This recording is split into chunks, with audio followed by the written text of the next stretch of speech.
Welcome to Shredder Fanfic. Like, subscribe, and hype video. Join members to gain early access to new videos. After the main character dies in his previous life, he gets reborn inside of high school DxD, and he is reincarnated as Gojo Satoru from Jujutsu Kaisen. What will Gojo do inside of DxD? DxD, what if I am Gojo Satoru? Chapter 21, The Sister Who Never Left. Gojo's POV. It started with a sound I hadn't heard in weeks. A purr. Not gentle. Not soft. Sharp. Predatory. Mocking.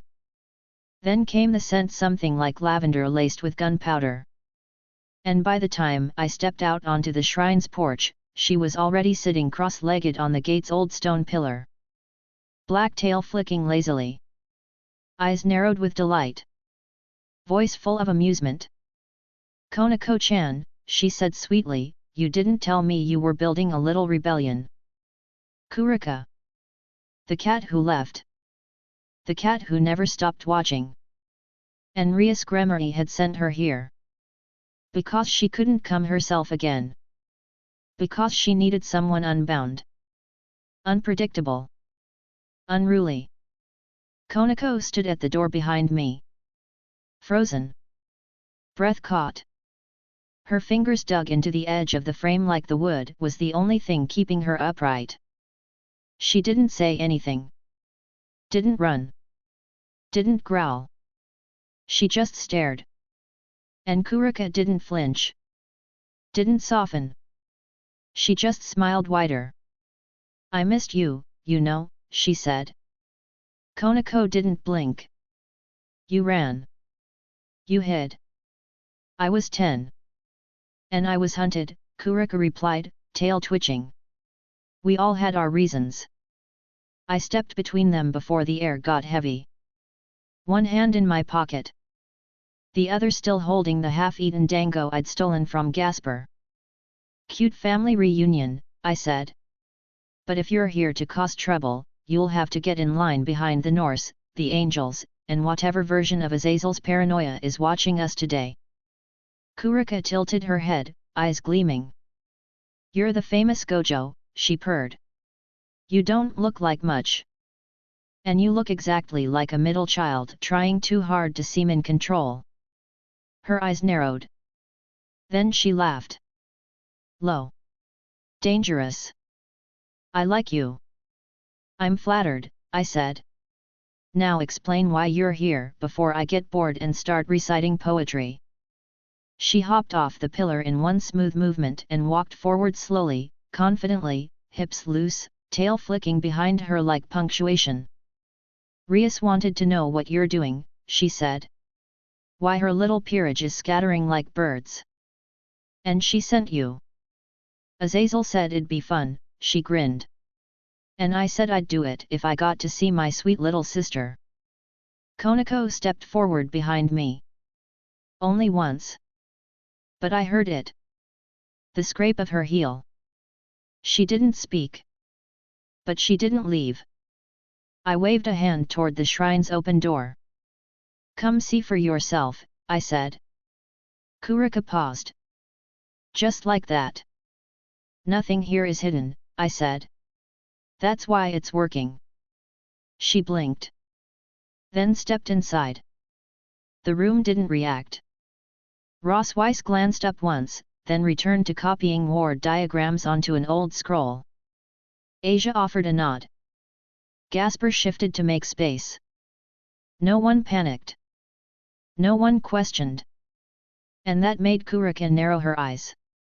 "This isn't a faction," she muttered. "Nope. This isn't a rebellion." "Nope. What is it?" I sat on the steps. "Freedom," I said. "With a roof." Kurika sat too. Cross-legged on the floor, between the group and the open door. Half her posture was still performance. But the other half? Cautious. Watching. Like she was seeing something she didn't know how to hate. "You're not controlling them." "Why would I?" "You're powerful." "Exactly," I said. When you have enough strength, you don't need servants. You just leave a seat open. She tilted her head. That's dangerous. To who? I asked. She smiled. Everyone. Later, when the others were asleep, she and I sat on the porch. No light. No tension. Just the moon and the echo of cicadas. She took a sip from my cup without asking. Then whispered. She's scared, you know. Rias. I know. She won't say it. But she's watching this place like it's a wildfire. It's not a fire, I said. It's just a choice. That's worse. I looked at her. Are you reporting back? She didn't answer. Didn't smile. Didn't purr. She just whispered. I don't know yet. And that was honest. Before she left, Konako stepped outside. The air between them was thin. Unspoken. Unresolved. But Kurika didn't smirk. Didn't tease. She just looked at her sister and said. You're stronger than I was. Konako didn't reply. Didn't cry. But she reached forward briefly. And touched her sister's hand. Then turned. And walked back inside. And that was enough. Chapter 22, Cats Don't Ask Permission. Gojo's POV. Kurika didn't leave. She said she would. She stood at the gate the morning after, tail twitching, fingers curled, looking every bit the predator turned tourist ready to slip back into the wild. I'm not staying, she said. I nodded. Of course not. I just need to rest before I teleport. I sipped my tea. Naturally. She sat on the porch for 8 hours. By the third day, she was still resting. By the fifth, she'd taken over the northeast corner of the shrine, cleared the dust, folded a blanket, carved her name into the floorboard like a lazy, territorial fox. She didn't train. Didn't ask questions. Didn't disrupt anything. She just watched. And that made the others nervous. Asia tried to offer her food. Kurika waved it off. Gasper avoided her eyes. Ross Weiss didn't speak to her at all. But Konako. Konako hovered. Never close. But never far. Like she didn't know if she wanted to fight or forgive. Which meant it was time. I waited until sunset. Cool air. Gold light. The others were inside, studying. Kurika was lounging on the roof, one leg dangling off the edge, face tilted toward the clouds. Konako sat on the porch beneath her, quiet. Not reading. Not thinking. Just waiting. I walked out and dropped into a squat between them. Well, I said, we going to do this or not? Konako frowned. Do what? You too, I said, waving vaguely. The world's slowest family reunion. Kurika yawned. I'm not interested in drama, Gojo-kun. Liar, I said cheerfully. You live for it. Konako looked up at her. You're still lying, she said softly. Kurika didn't flinch. I never said I wasn't. I stepped back. Gave them space. But stayed within hearing range. Just in case. Because forgiveness doesn't bloom in silence. It needs to be dragged into the open, kicking and screaming. I thought you were dead, Konako said. Kurika sat up slightly. I was supposed to be. You abandoned me. I escaped, Chiron. Don't call me that. Kurika's tail flicked once. Then stilled. I ran, she said. They were going to kill me. I didn't know if they'd kill you too, so I left you behind. I thought if I stayed, they'd use me to break you. Konako's voice cracked. They broke me anyway. Silence. Hard. Unmoving. Then Kurika slid off the roof. Landed beside her sister. Didn't touch her. Didn't look away. I wanted to come back, she said. But every year that passed, it got harder. I told myself you were better without me. I wasn't. I know. I didn't interrupt. Didn't offer wisdom. Just leaned back against the doorframe and let the tension bleed into the dirt. Kurika sighed. Saturday down cross-legged. I'm not here for Rias, she said. Not anymore. You were watching for her. Yeah. Are you reporting back? Kurika didn't answer. Then. I haven't decided. Konako finally looked at her. Truly looked. Her sister. Alive. Here. Still dangerous. Still annoying. Still hers. You can stay, she said. Kurika raised an eyebrow. I don't need permission. It's not permission, Konako said. It's a warning. That made Kurika blink. Then she laughed. Short. Dry. And nodded. Fair enough. Later that night, Kurika joined the circle for the first time. She didn't sit at the edge. She sat directly across from Ross Weiss, who looked up once, stared, and said, if you try to recruit me for anything, I'll curse your liver. Kurika grinned. If I try to recruit you, I hope you do worse. Asia passed her a rice ball. Gasper whispered, she's scarier than Konako. Konako replied flatly, that's because she enjoys it. Kurika just smiled. Content. Not proud. Not safe. Just seen. And in this place, that was all it took. Chapter 23, Strength Isn't Inherited.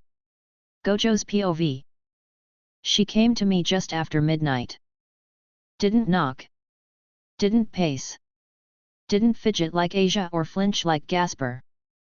Konako Tijao just stood outside my door. Her eyes were steady. Her voice low. I want you to train me, she said. Really train me? I blinked once. Closed the book I wasn't reading. Then smiled. You're already training, remember?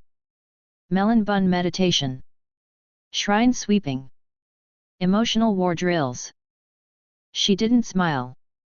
Didn't flinch. Not enough. Her voice wasn't angry. It was something heavier. Resolved. Like her bones had finally stopped waiting for someone else to decide what kind of creature she was allowed to become. I tilted my head. What changed? She looked away. Toward the shadows. Toward the corner of the shrine where her sister had fallen asleep half-curled like a child who never stopped running. She's strong, Konako said. But not just because she was born that way. And you want what she has? No, she said. I want what you have. Now that made me pause. Which part? I asked, squinting. The perfect skin? The sunglasses? The winning personality? She didn't blink. The part where you don't belong to anyone. I stood. Let the silence stretch. Then walked past her, barefoot, out into the courtyard. She followed. Of course she did. You're not going to like this, I said. Then teach me anyway. I raised a finger. First rule, strength doesn't mean violence. I know.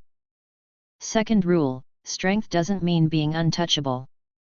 I know. Third rule. She stepped forward. Stop testing me, she said. I'm not here for slogans. I grinned. There you are.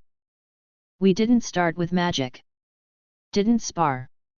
Didn't blast energy into the trees to show how serious we were. We sat. Cross-legged. Face to face. No auras. No stance. Just breath. You've been using senjutsu wrong, I said. She blinked. I haven't even been using it. Exactly.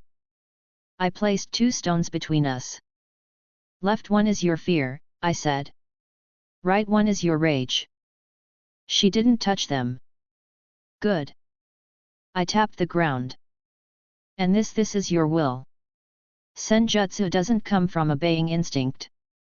It comes from negotiating with it. She stared at the stones. I don't know what to say to them. You don't talk, I said. You listen. And then you answer without apologizing. We stayed there an hour. Then 2. Neither of us moved. Her fingers trembled. Her pulse climbed. Then slowed. Then finally her aura began to change. Not flaring. Not growing. Just shifting. Like something was waking up without permission. Her claws showed. Not by magic. By choice. She didn't flinch. Didn't smile. She just let them be. I'm tired of waiting, she whispered. Then stop, I said.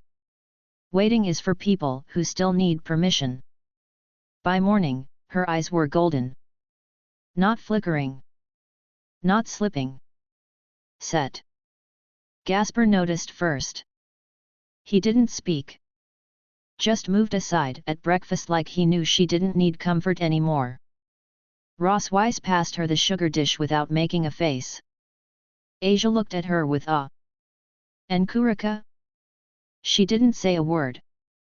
But when she walked past her sister that afternoon, she dropped a talisman into her hand. No warning. No smile. Just that. And Konako held onto it like a knife. Not because she needed it. Because now she understood what to do with it. Chapter 24, Blades That Doubt Themselves. Gojo's POV. I felt her before she entered Kyoto. Not because of her aura, she kept that hidden, tight, locked beneath trained holy pressure like any good church warrior. But because of her doubt. Zenobia Quarta didn't walk like a soldier anymore. She walked like someone trying to stay one. And that's always louder. She didn't go to Rias. Didn't report to the church liaison cell. She walked straight to the edge of Kyoto's residential block, took a seat on a park bench, and waited in silence with her blade across her knees. Durandal. Holy sword. Church relic. Executioner's emblem.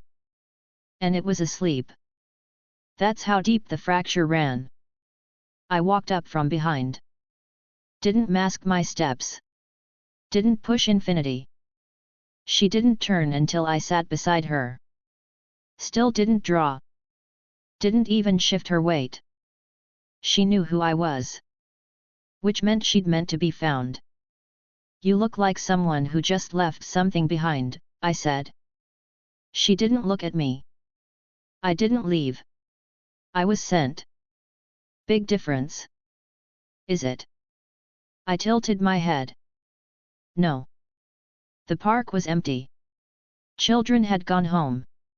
Lights buzzed overhead. Durandal stayed still. No holy pulse. No warning hum. Like it didn't know whether it was supposed to bless or punish. I looked at her. Why not go to Rias? She would try to save me. You don't want saving. I don't know what I want, she whispered. There it was. The fracture. Real. Bare. Unashamed. You're still wearing the uniform, I said. She glanced down at her coat. I haven't earned anything else yet. Funny, I said, I always thought uniforms were what people wore when they hadn't earned the right to choose. She didn't answer. Didn't argue. Just stared ahead at nothing. I'm supposed to be here to gather intel, she said after a long silence. On me. On you. On the shrine. On the split in Rias's peerage. On Akeno. I nodded slowly. And what did they tell you to do if you found us? She was quiet. Then. Nothing. Yet. And you're already sitting here. Yes. I smiled. Then you're not a soldier anymore. She turned. Finally. Her eyes were sharp. But the sharpness wasn't anger. It was fear. Of being untethered. Of floating without a command. What am I, then? She asked. I looked at Durandal. It's a blade, I said. You're not. She blinked. I kept going. You've been swung. Pointed. Forged. Blessed. But you're not a sword. She didn't speak. But I could see her breathing slow. Like something deep in her was finally loosening. I stood. Took one step forward. Then turned back. You coming? She stared. You don't even know what I'll do. I don't need to. Why not? Because you're not here to kill me. How do you know that? I grinned. Because if you were, I'd already be bored. She followed. No resistance. No oaths. Just a girl with a sword in her lap, walking beside a stranger who never gave her an order. The shrine was quiet. As always. Kurika glanced up when we stepped in. Didn't speak. Konako raised an eyebrow. You brought a holy knight here. She came alone, I said. Didn't even swing once. Asia stared at Durandal. Ross Weiss didn't look away from her scrolls. But she said, don't bring a bomb into a house full of fuel unless you know what you're doing. I nodded. Exactly. Then I turned to Zenovia. Put the blade down. She froze. Where? Wherever you like, I said. It's not your name anymore. She looked at it. Longitude. Hard. Then, slowly. She set Durandal on the floor beside her. And sat. Not stiff. Not obedient. Just quiet. Like a weight had been removed. And no one asked her why. That night, she didn't speak. But she didn't sleep outside either. She stayed inside. With the others. Durandal untouched. And for the first time since Kua heard her name, Zenovia Quarta belonged only to herself. Chapter 25, They Send the Obedient Ones First. Gojo's POV. They didn't knock. They didn't approach quietly. They didn't send a letter. The church doesn't ask. It declares. I felt them 2 hours before they arrived. No subtlety. No pressure masking. Just holy energy flaring like searchlights in all directions. As if someone believed divine heat could double as authority. 4 signatures. 3 strong. 1 overwhelming. I knew what that meant. 1 handler. 2 escorts. And 1 sword. The real one. I was sipping tea under the roof edge when Zenovia felt it too. She jolted upright mid-pour, nearly dropped the kettle. Her head snapped to the east. Asia froze. Ross Weiss didn't. She stood slowly and calmly placed her hand over the barrier talisman. They sent him, Zenovia whispered. I didn't ask who. Didn't need to. There was only one man in the church they sent when negotiations became retrievals. Strata. Retired cardinal. Executioner. Wielder of a reforged holy relic that only responded to doctrine soaked in blood. He was 75 the last time he was counted. Too old for battle. Too brutal for peace. They kept him locked away. Until someone disobeyed. Kurika slinked onto the roof before I even stood. He's not subtle, she said. He's not meant to be, I replied. He's a symbol. Konako cracked her knuckles. A symbol of what? Zenobia looked down. Control. They didn't approach the gate. They walked straight to the field 200 meters out. No cover. No barriers.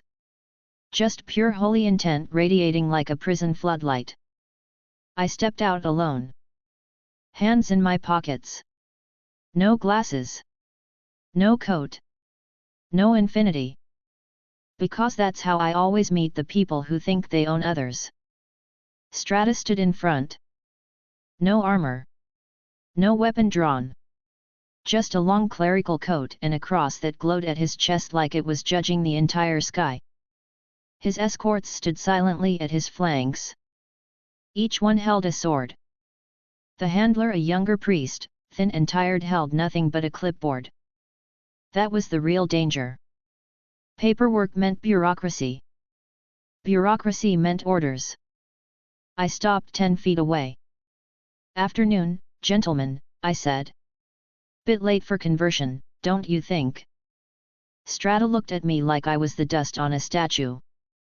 You have taken church property. I blinked. You mean Zenobia? He didn't answer. The handler cleared his throat. Wielder of Durandal, Paladin grade, rank 14 clearance. Vatican Class A combat personnel. Assigned to QA reconnaissance. Declared unresponsive. I whistled. Is she even allowed to use a bathroom without clearance, or is that in her license too? The man didn't flinch. Didn't blink. Just held up a parchment. Return her. Now. I stepped closer. 6 feet. Then 5. Strata still hadn't moved. His fingers twitched once. A test. I let it happen. No infinity. No resistance. Just let him feel me. He didn't react. But his aura dropped. A fraction. And that was enough. She's not yours anymore, I said. She never was yours. She's not mine either, I said. That's the point. The handler frowned. This is not a place for philosophy. Then you came to the wrong porch. Strata spoke. Finally. His voice was gravel soaked in oil. She walked with a sword blessed by heaven. She walked with chains, I said. She just mistook them for wings. He raised his hand. The escorts shifted. Aura flared. But not in aggression. In ritual. They were preparing to exorcise. Not kill. Not burn. Claim. I smiled. Then stopped smiling. Final warning, I said. You take one more step, and I'll show you what it means to be born outside your systems. The handler hesitated. One of the escorts did too. Strata didn't. He stepped forward. Only once. Then drew his blade. I raised my hand. Infinity shimmered once. Not to block. To announce. And the earth cracked. Just slightly. But enough to make the young priest drop his clipboard. I didn't speak again. Didn't chant. Didn't shift my stance. I just looked. And in that single, silent moment, the two escorts stepped back. The handler dropped to one knee. And Strata lowered his sword. Very slowly. She chose, I said. That was it. No declaration. No argument. Just the truth. And they all knew it. When I returned to the shrine, Zenobia was standing. Durandal was still where she left it. But her hands were steady now. Did they fight? She asked. No. Did you? I paused. No, I said. But they almost asked me to. That night, she sat in the circle without looking down. Not a guest. Not a spy. Not a soldier. Just Zenobia. Her name finally spoken without title. Chapter 26, The Ones Who Watch and Kneel. Gojo's POV. He came back during the second rain of the week. Alone.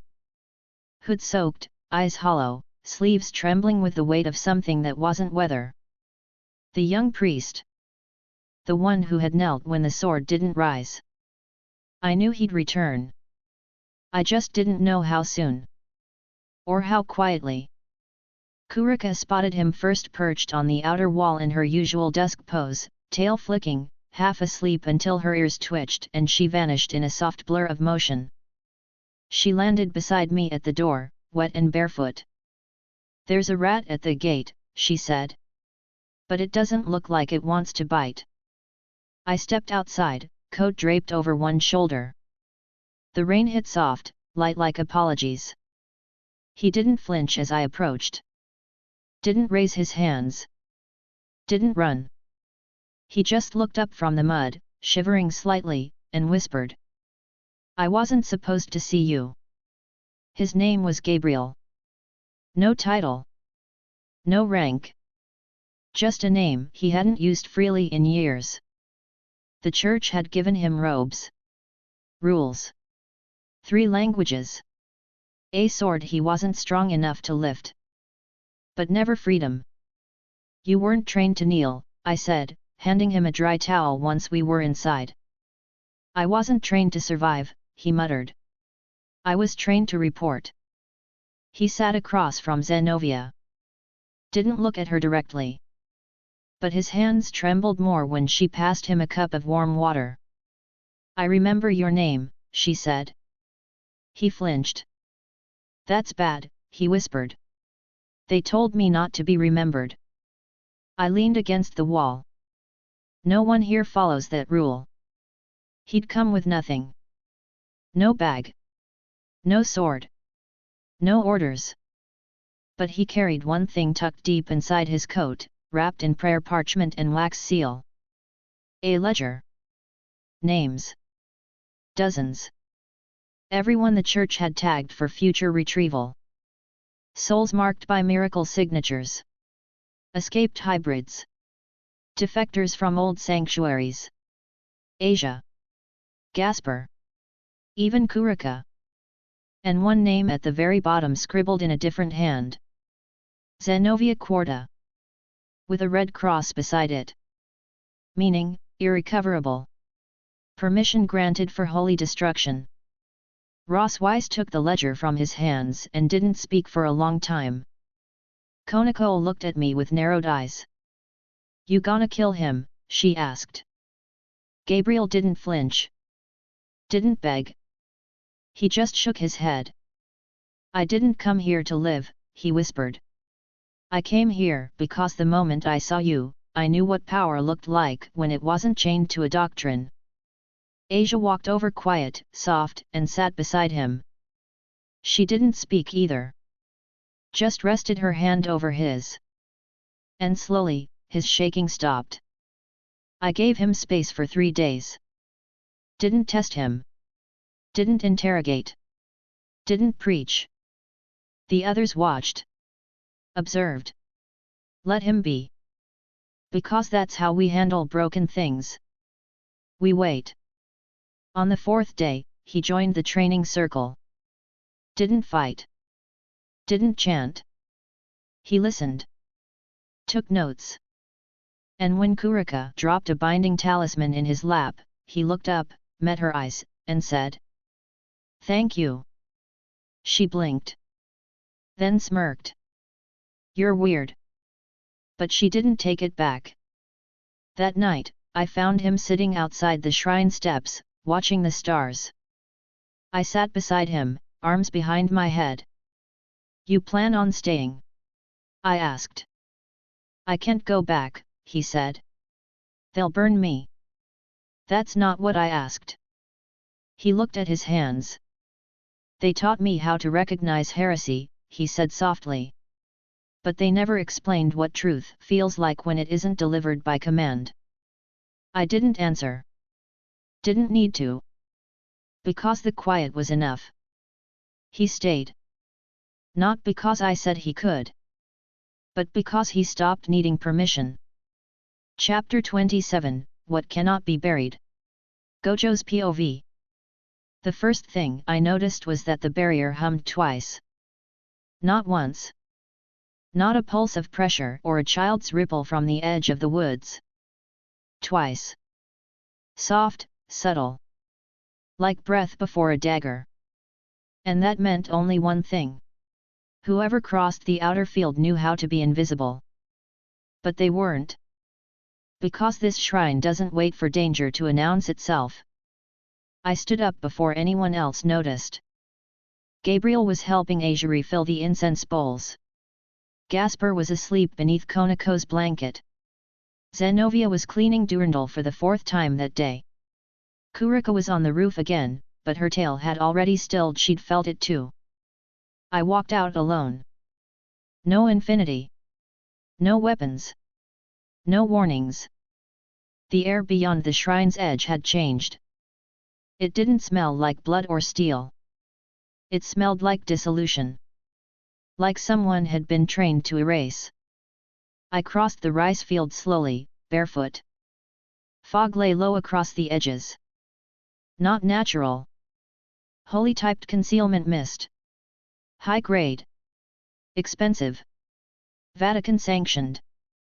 The kind they used when they didn't want to fight. They wanted to remove. Without sound. Without evidence. Without mercy. She stood exactly on the edge of the property line. Dressed in simple civilian black. Gloves. No coat. Hair tied. Eyes low. No sword. Just two mirrored relics hung from her belt like earrings without chain, both humming with latent erasure sigils. Her name wasn't known. Because the church didn't name its assassins. They numbered them. Her badge was tucked half visible under her collar. X21. I stopped 6 meters out. She didn't react. Just looked up. Expression unreadable. Step back, she said. Her voice was calm. Too calm. Programmed. I don't do requests, I replied. She blinked. Not confused. Calculating. You are Gojo Satoru, she said. High-risk anomaly. Unaffiliated. Spiritual displacement non-categorized. That's me. You are harboring classified church assets. Former assets, I corrected. She didn't flinch. Gabriel Lin is listed under Class 3 containment. That's cute, I said. He's listed under friend in my house. She removed one earring. Not jewelry. A suppression anchor. The kind you use when you want to mute the existence of something, even while killing it. I narrowed my eyes. You're not here to bring him back, I said. No. You're here to make sure no one else finds him. Yes. I didn't let infinity rise. Not yet. I wanted her to speak. Because this was the part people never understood. You don't win by overpowering shadows. You win by dragging them into the light. Why Gabriel? I asked.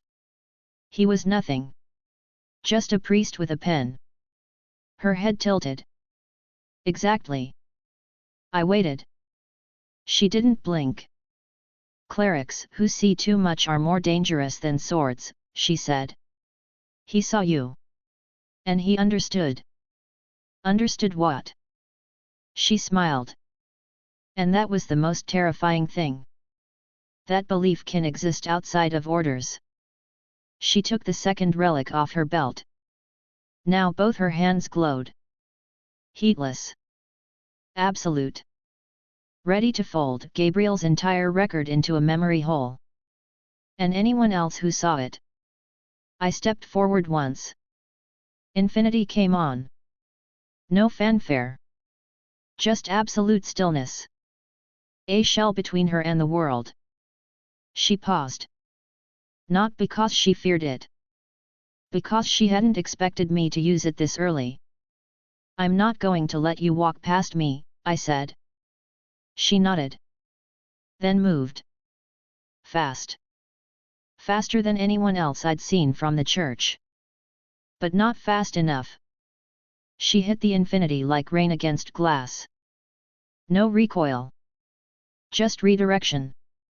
Her foot twisted, she adjusted mid-motion, tried to vault past. I let her. Just one step. Then touched her ankle with a single finger. Time dilated. Not stopped. Stretched. She landed on one knee 5 meters away, breathing hard. Not in pain. In shock. You want the ledger? I asked, walking toward her. You want the list of names your boss is blacklisted? Her mouth opened then shut. Because that wasn't the mission. She hadn't come to recover. She came to destroy. I dropped the folder between us. Soft.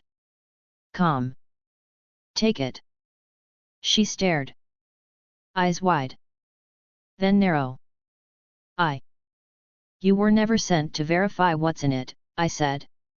You were sent to make sure no one else does. Her gloves shook now. The suppression relics dimmed. If I take it, they'll burn me. I looked her dead in the eye. Then stay here. She didn't move. Didn't grab it. Didn't run. But her hands didn't lift either. Not yet. I turned. Walked back toward the shrine. Left the folder lying in the grass. Her choice. Not mine. An hour later, Kurika walked in carrying the folder again. Dropped it on my desk. She left, she said. Did she take anything? Yeah. What? Kurika grinned. A name from the list. And both relics. Guess she's thinking. Gabriel didn't ask who it was. Zenovia didn't comment. But when I looked out at the shrine's edge that night, I saw 2 sets of footprints. One arriving. One leaving. Which meant another assassin might not come. But a witness just had. And those were harder to erase. Chapter 28, marked twice for death. Gojo's POV. She waited until the others had gone to bed. Not out of fear. Not shame. But something closer to old instinct. The kind that told you certain truths weren't meant to be shared in front of children. Kurika wasn't afraid of what she'd found in the ledger. But she understood what it meant. And what it could become. I found her sitting on the outer steps, facing the moon. The folder sat in her lap, its bindings unwrapped. The page was open to a single line. Her name. Her real one. Written in harsh, deliberate script. With 2 red marks beside it. The kind the church reserved only for cases that required zero containment. Execution only. Immediate. Final. Twice. I asked gently, sitting beside her. She didn't look at me. Just nodded. I knew they hated me. But I didn't know they were this thorough. She ran one clawed fingertip along the margin. This list isn't just targets. It's their sins, too. Their reasons. What made them unfit to remain part of the world? I stayed quiet. Because I knew what was coming. And she needed to say it first. They called me a genetic anomaly. Said I was a failure of yokai law and heaven's tolerance. Said I destabilized border harmony. She finally turned to face me. They didn't mark me because I killed someone, she said. They marked me because I was born. I met her eyes. And for once, she wasn't smiling. Not teasing. Not coy. Just tired. And it didn't suit her. Not because it made her less beautiful. But because it made her honest. Kurika wasn't weak. She just hadn't had permission to fight for herself without being called a monster. Until now. I've never asked anyone for help, she said. Not even when I was starving. I nodded. I believe that. But I'm not stupid, she said. I know that if another eraser comes, if they send someone like Strata, or worse, they won't get past me, I said. She didn't flinch. But she shook her head. I don't want you to save me. I raised an eyebrow. Oh. I want you to train me. There it was. Not said in jest. Not murmured in guilt. Clear. Firm. Precise. I want to be stronger than the fear they put in me when I was 13, she said. I want to be stronger than the memory that says I only survive by hiding or laughing or running. Her eyes burned now. Like fire behind glass. And I believed her. All right, I said. Lesson 1 starts now. She blinked. Now. Night's quiet. Rain's gone. Everyone's asleep. I stood. Walked 5 paces back. Then turned. You said you want to stop being afraid. Good. I raised one finger. Infinity on. But now I'm the thing in front of you. Her ears twitched. Tail lashed. She stood slowly. Didn't crouch. Didn't growl. Just shifted her weight. And looked at me like she was already calculating. This isn't senjutsu, she said. No, I said. This is balance. You want control? Then face pressure without folding. I let infinity radiate. Just a touch. Like a blade held in the hand instead of at the throat. She didn't move. Her breathing changed once. Then steadied. I dashed forward. No speed trick. Just presence. She vanished, appeared behind me, tail already braced for misdirection. I didn't turn. She didn't attack. She knew. This isn't about hitting you, she said. Nope. It's about not being erased. Exactly. She leapt. Didn't aim for me. Aimed for the ground beneath my feet. The field of pressure where infinity bled into the world. She didn't strike it. She sat. Right at its edge. And let it press down on her spine like the weight of 100 years. I stepped back. Dropped the field. She didn't move. Not for 30 seconds. Then. Did I pass? No, I said. You refused the test. She smiled. But it wasn't sharp. It was real. And very, very quiet. That night, she didn't return to the roof. She curled up by the training hall, where Konako used to sleep before she trusted the walls. Zenovia passed her a bottle of water. Ross Weiss didn't comment. Asia whispered, she looks softer now. Gabriel didn't speak. But I caught him adding her name to a separate page. Not the ledger. A list of survivors. By dawn, she was still asleep. But her hand never left the open page where her name had been marked for death. Because now, she was writing over it. Chapter 29, What Pressure Reveals. Gojo's POV. It didn't happen the next day.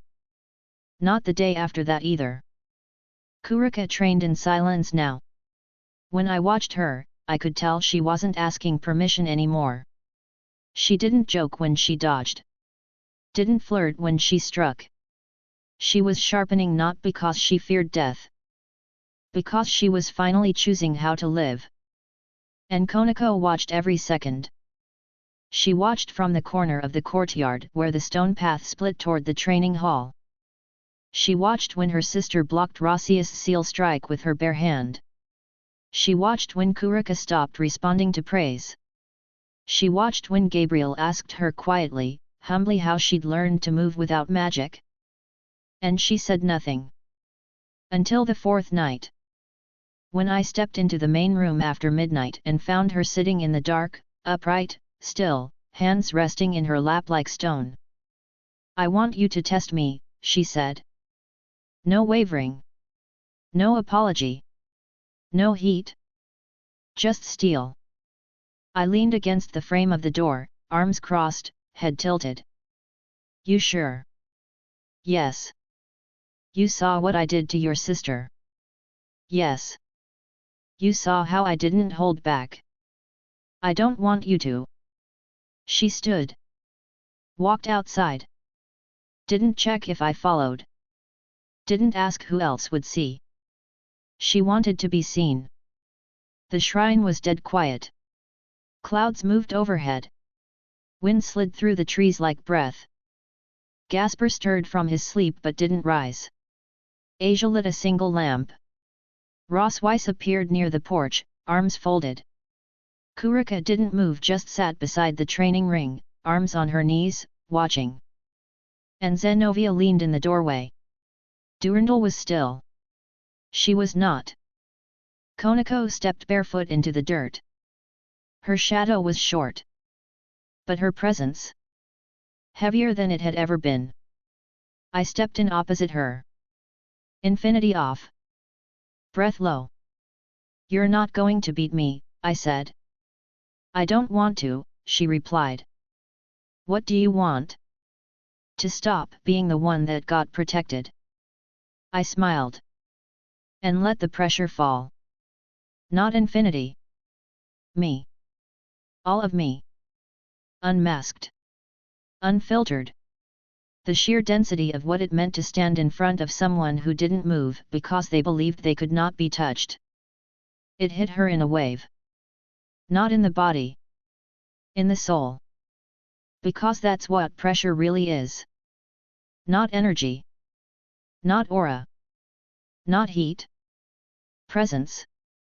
The truth of what stands across from you. And whether you flinch. Or rise. She didn't fall. She didn't breathe for almost 10 seconds. But she didn't fall. Her eyes narrowed. Fingers curled. And then. She moved. Not like a child. Not like a student. Not like Rias's knight. Like her. Tail behind her. Claws flexed. Breath under control. She took the hit, broke through the field of pressure, and slammed her fist into the ring beneath my feet. Not at me. At the boundary. And it cracked. I blinked. Let infinity flicker once. Her aura didn't expand. But her will did. Like her body was catching up to something her heart had already decided. She stepped forward again. I moved. Fast. Right in front of her. Her knee came up faint. Tail wrapped behind my foot. She dropped, twisted mid-spin, and braced both hands against my chest. No power. No magic. Just wait. And I moved back. Half a step. And that was enough. The pressure stopped. She stood there, breathing hard, hair loose across her cheeks. I didn't speak. Neither did anyone else. Kurika watched. Gabriel stared. Zenovia lowered her eyes. Asia clapped once, hands pressed over her mouth. And Ross Weiss? She smiled. Just slightly. Like a secret only she understood. You pass, I said quietly. She blinked. Why? Because you came in to prove something, I said. And left with nothing to prove. She didn't cry. Didn't laugh. She stepped forward and leaned her forehead against my shoulder for a single second. Then turned. And walked away. That night, she didn't return to her room. She laid her bedding next to Kurika. Didn't ask. Just placed it there. And slept like she hadn't in years. The next morning, no one mentioned it. Not Asia. Not Ross Weiss. Not even Gasper. But when I walked outside, the training field had something new drawn in the dirt. A circle. Small. Perfect. Clean. And in the center, scratched with a clawed fingertip, one word. Here. Chapter 30, Where Lightning Breaks First. Gojo's POV. It started with the scent of ozone. Not rain. Not heat. Not fire. Ozone. The kind that lingers after a storm, but before the sky admits it ever cried. I was sweeping the front walkway of the shrine barefoot, lazy, one hand spinning the broom like a conductor's baton when it hit. Then came the crackle. Low. Subtle. Barely brushing the top layer of the spiritual field. It didn't pierce the barrier. It waited. Like a girl standing at the edge of her own funeral. I turned. She was standing just outside the old Torii gate. Black uniform. Parasol shut. Hair tied. Akenohime Jima. She looked thinner than I remembered. Not in body. In presence. Her aura was knotted. Lightning and grief braided into one slow, boiling silence. She didn't move. Didn't announce herself. Didn't even pretend this was a visit. So I stepped off the porch and walked to her. Slow. Casual. No infinity. No tricks. No armor. Because sometimes you don't meet a person. You meet their last chance. She didn't speak when I stopped 4 feet away. She just stared at me like she didn't recognize the version of herself standing here. And maybe she didn't. Maybe Rias didn't either. Maybe none of them did anymore. Nice weather, I said. Nothing. Did you come here to stab me? I offered. It's fine. You wouldn't be the first this week. Still nothing. Just her eyes. So sharp. But all the edges were turned inward. Finally. I didn't know where else to go. I waited. Because she hadn't really started yet. I tried to stay with her. With Rias. Her voice cracked once. Low. Like a bottle uncorked after too long. She said everything was fine.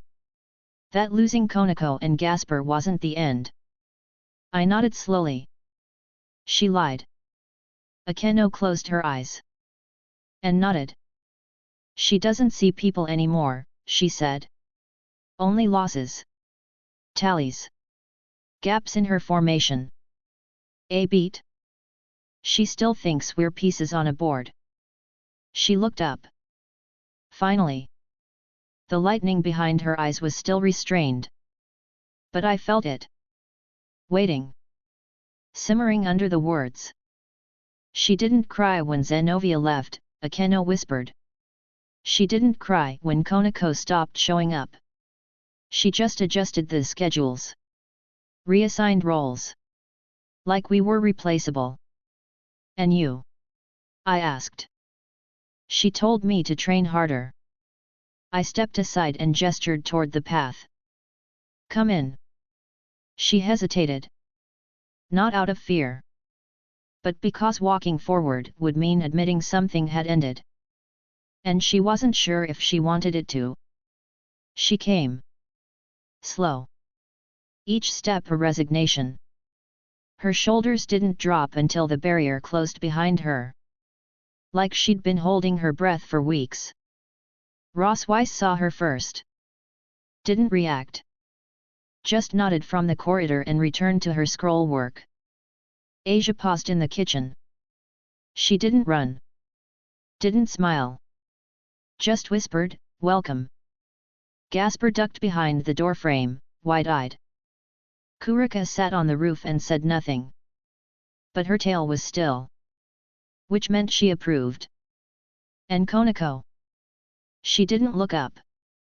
Didn't speak. But she set down the talisman she was carving. And waited. Akeno walked to the edge of the garden and stood there. She didn't join us. Not yet. She just watched the others. Like she'd forgotten what stillness looked like. That night, she asked to speak to me alone. We sat on the porch. No tea. No jokes. No barriers. She kept her parasol beside her. Closed. But held it like a sword. You're not afraid of her coming after you, she asked. Rias. She nodded. I shook my head. She's not angry, I said. She's desperate. And desperation is slow when it comes from someone who's always been chosen. Akeno looked at the sky. The first time I saw her cry, she said, I thought I'd never see something more honest. And now? She didn't answer. But her hands tightened around the parasol's grip. I can't go back, she said finally. But I can't leave her, either. I waited. You're not here because you chose me, I said. No. You're here because you don't know what else you are without her. Her breath hitched. But she didn't cry. Not Akeno. Not yet. I stood. Tossed her a training robe. You don't have to believe anything, I said. But you do have to move. She caught it. Blinking. Now. Yes, I said. Tonight. If you want to know who you are, you have to sweat beside people who don't need you to play a role. We walked to the ring. Zenovia was already there, stretching. Ross Weiss stood at the edge, arms folded. Konako and Kurika both sat in opposite corners. Watching. Not smiling. But present. Akeno stood at the center. Robes loose. Hair undone. Her parasol still gripped in her right hand. I stepped into the ring. No infinity. No shield. Just me. All you have to do, I said, is attack me once. She narrowed her eyes. That's all. Without using your title. Without using your grief. Without using someone else's expectations. She waited. Pulse slowing. Lightning gathering. I saw it. Not in her aura. But in her bones. The charge was building in her spine. But not for destruction. For expression. She struck. A feint at first. Classic Akeno bait with emotion, twist with elegance. But I didn't move. She shifted again. Footwork light, arms raised, parasite lightning dancing from her fingers like memory. Then. A real strike. At my chest. Not to kill. Not to challenge. To say. I'm still here. I blocked with one finger. She expected that. But what she didn't expect was for the lightning to disobey her. It arced sideways. Missed me entirely. And struck herself. Hard. She collapsed. Not from pain. From shock. I knelt beside her. Checked her pulse. It was fine. Fast. But fine. She looked at me, stunned. What happened? You've been channeling grief as power, I said softly. But now that grief has nowhere to go. She blinked. So it turned inward. Exactly. I stood. Then offered a hand. She didn't take it at first. But she didn't slap it away either. Finally, she gripped my wrist and pulled herself up. Her breath came slow. Measured. Like lightning finding a new shape. That night, she didn't join the group circle. She sat by the pond. Alone. But not apart. She wasn't silent because she was ashamed. She was silent because she was processing. And sometimes, that's the loudest transformation of all. By dawn, her parasol was still leaning against the porch. But her hands were free. Chapter 31, The the spark between them. Gojo's POV. Asia was the one who asked. She didn't do it loudly. Didn't raise her hand. Didn't blush, which surprised everyone. She just waited until the others had cleared the yard, then turned to Akeno, hands folded behind her back, and said quiet, but clear. "Could you show me how you use lightning?" Akeno blinked. Not because the request confused her. Because she didn't expect to be asked. Not after everything. Not here, in my shrine. Not now, when she hadn't even decided whether she belonged yet. But she nodded. Once. Slow. Like she remembered what it was to teach before it meant leading someone to war. They met in the south field. Far enough from the others. Close enough for me to watch from the porch. Asia sat cross-legged in the grass, bright eyes focused, calm but nervous. Konako sat nearby, arms crossed, silent but watching. Ross Weiss stayed on the roof, pretending to read.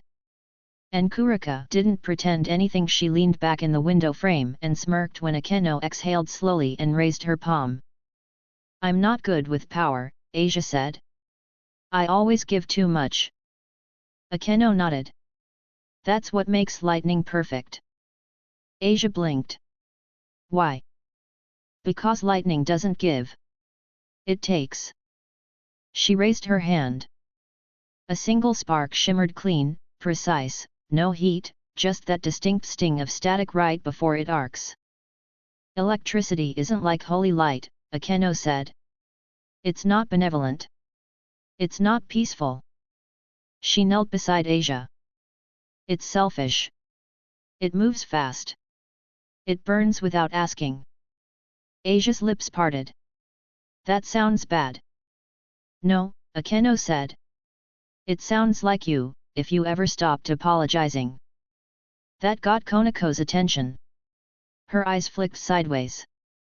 "I kept watching. Said nothing." Akeno lifted Asia's hand. "Palm up. Gentle. Magic," she said, "is how we direct the world. But current," she let the word hang in the air, "is how we interrupt it." Asia frowned. "Interrupt?" "Yes. Power moves in one direction. Devotion.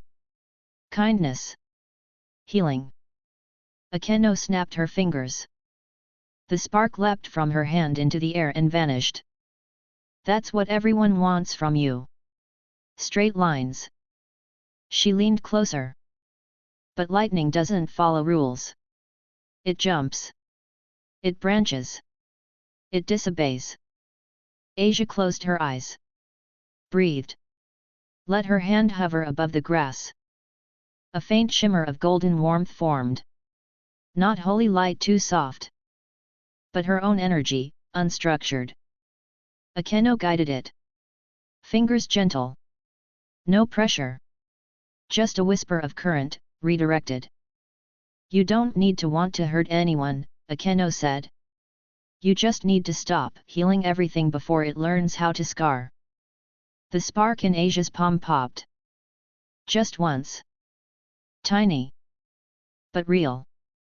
Konako sat forward. Ross Weiss lowered her book. I stood up. Walked down. And stood just at the edge.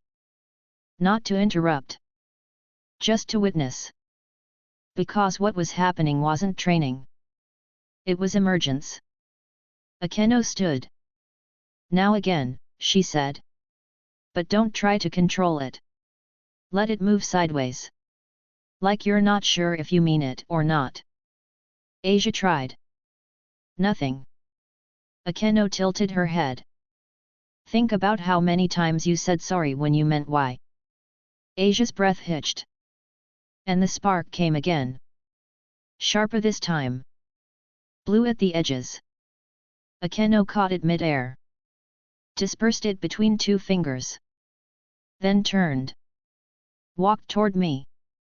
Stopped 2 steps away. "She's good," she said. I nodded. "You're better." She didn't smile. "Not yet. but her eyes had depth again. Not just grief. Not just control. A pulse of something else. Curiosity. Why are you letting her learn that? Akeno asked. Because no one else ever gave her the right to learn anything that wasn't pure, I said. And what if she gets strong? Then she'll know what to do with it. Behind us, Asia laughed. Not loud. Just a startled, breathless sound like the sound you make when you realize you bent something and didn't break it. Konako smiled for the first time in 2 days. Kurika didn't even pretend not to. And Ross Weiss, quiet on the roof, just whispered. Finally. Akeno looked back once more. Then said the thing I'd been waiting for. She doesn't need me to teach her. No, I said. But she wanted to learn from you. She didn't speak. Just stood there in the field, dusk behind her, the scent of ozone already rising again. That night, they trained again. Not with power. With rhythm. Akeno taught her how to breathe before the charge. How to pull back. How to speak a prayer like a blade. By midnight, Asia could spark 4 fingers without burning herself. By dawn, she didn't need to close her eyes anymore. And Akeno, for the first time since arriving, slept in the shrine. Not in the hallway. Not near the door. Inside. Not alone. Asia curled beside her, arms wrapped around a talisman like it was a stuffed toy. Konako leaned against the opposite wall, tail twitching, still half awake. And Akeno. She slept. Not like a warrior. Not like a servant. Like someone who finally didn't need to prove she still belonged. Chapter 32, Strength Without Permission. Gojo's POV. Ross Weiss was quiet that morning. But not the usual quiet, the one filled with restraint, teacher's calm, Odin's lingering habits. This was the silence of evaluation. She watched Akeno during breakfast. Watched the way she passed tea, the way she spoke softly to Asia, how she sat in the corner of the room without commanding space but still drew eyes. She didn't smile. Didn't comment. Just watched. Like someone measuring distance before stepping to the edge. Later, when most of the others were in the back garden, Ross Weiss found me in the training hall, leaning against the wooden wall while Konako and Zenovia practiced short-form sparring. Is she staying? She asked. I didn't pretend not to know who she meant. She hasn't said. She leads. Yes. She shouldn't be allowed to lead without being challenged. I turned, slowly. Ross Weiss rarely asked for anything. Especially not directly. She folded her arms. Power isn't a right, she said. Not here. Not anymore. Not after what she walked away from. And you want to test her? Not in a fight. Then how? Her voice was firm. She says she's still capable. I want to see how she thinks. We gathered just before sundown. No weapons. No magic.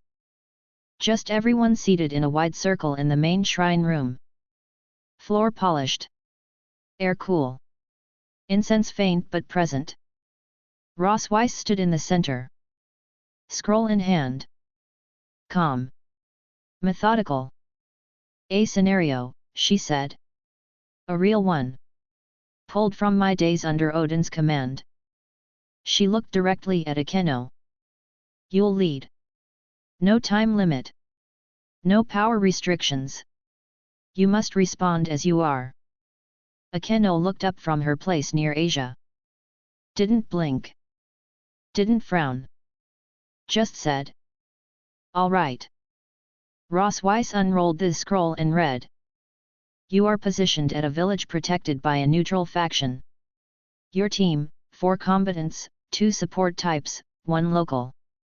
A third-party entity unknown origin enters the area, rapidly suppressing all magic. Civilians panic. Communications go down. The enemy does not speak. You must respond before the central shrine is destroyed. You cannot evacuate. What do you do? The room went still. Akeno breathed once. Closed her eyes. Then opened them. I designate Zenovia and Konako as advance containment. Flank from opposite sides.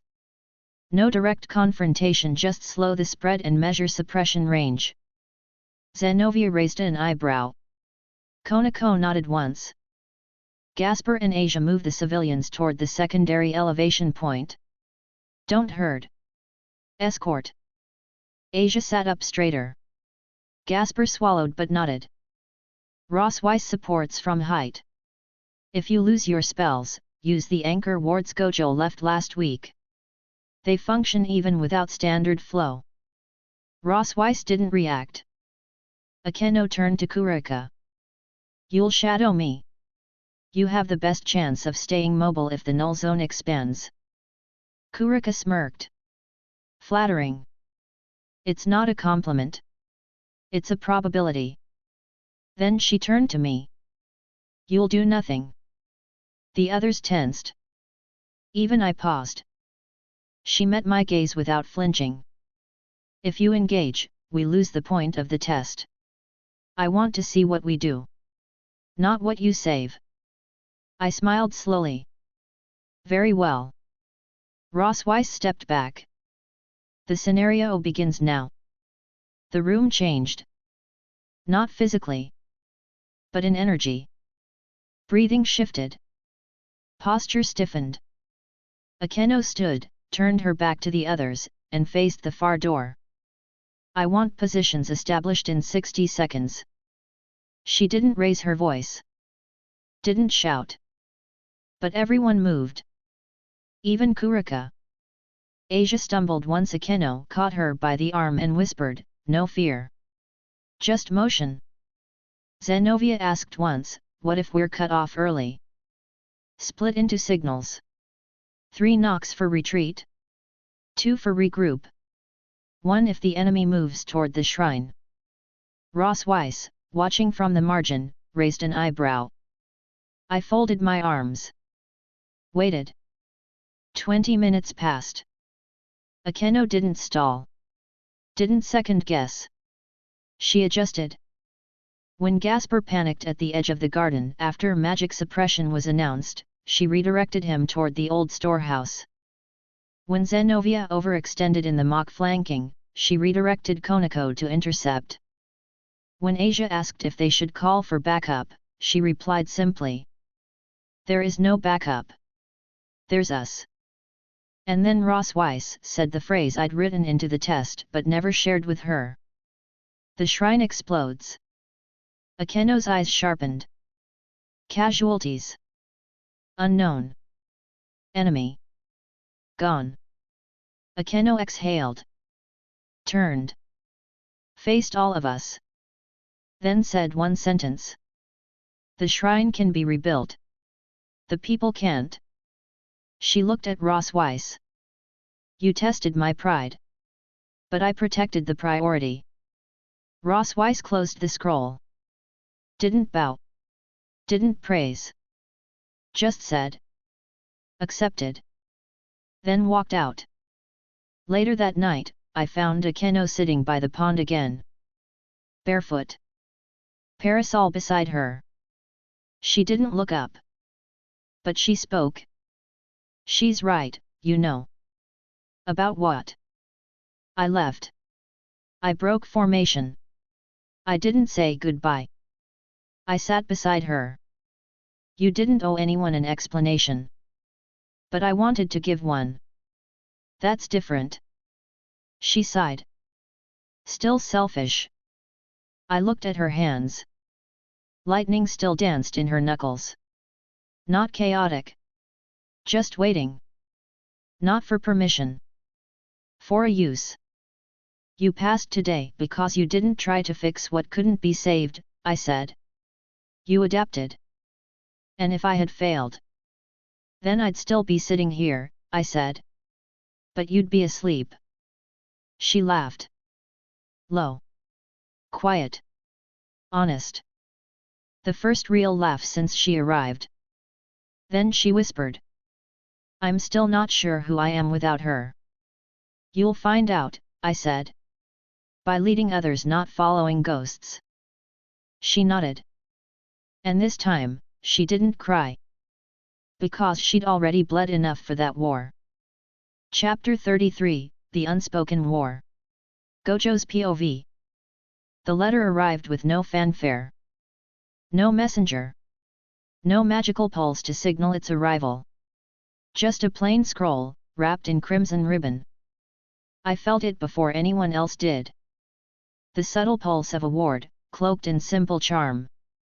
It wasn't the underworld's signature. It wasn't Azazel's. It was hers. Rias Gremory. Her presence had lingered long after the others had drifted away, but this was different. This wasn't just another call for help, another plea for Akeno's return. No, this was a message. A warning. And as I read the first few lines, I knew I wasn't just witnessing a communication. I was watching the first stone dropped in a river that would split us all. I read the words aloud, more to myself than to anyone else. To the one who steals my pieces.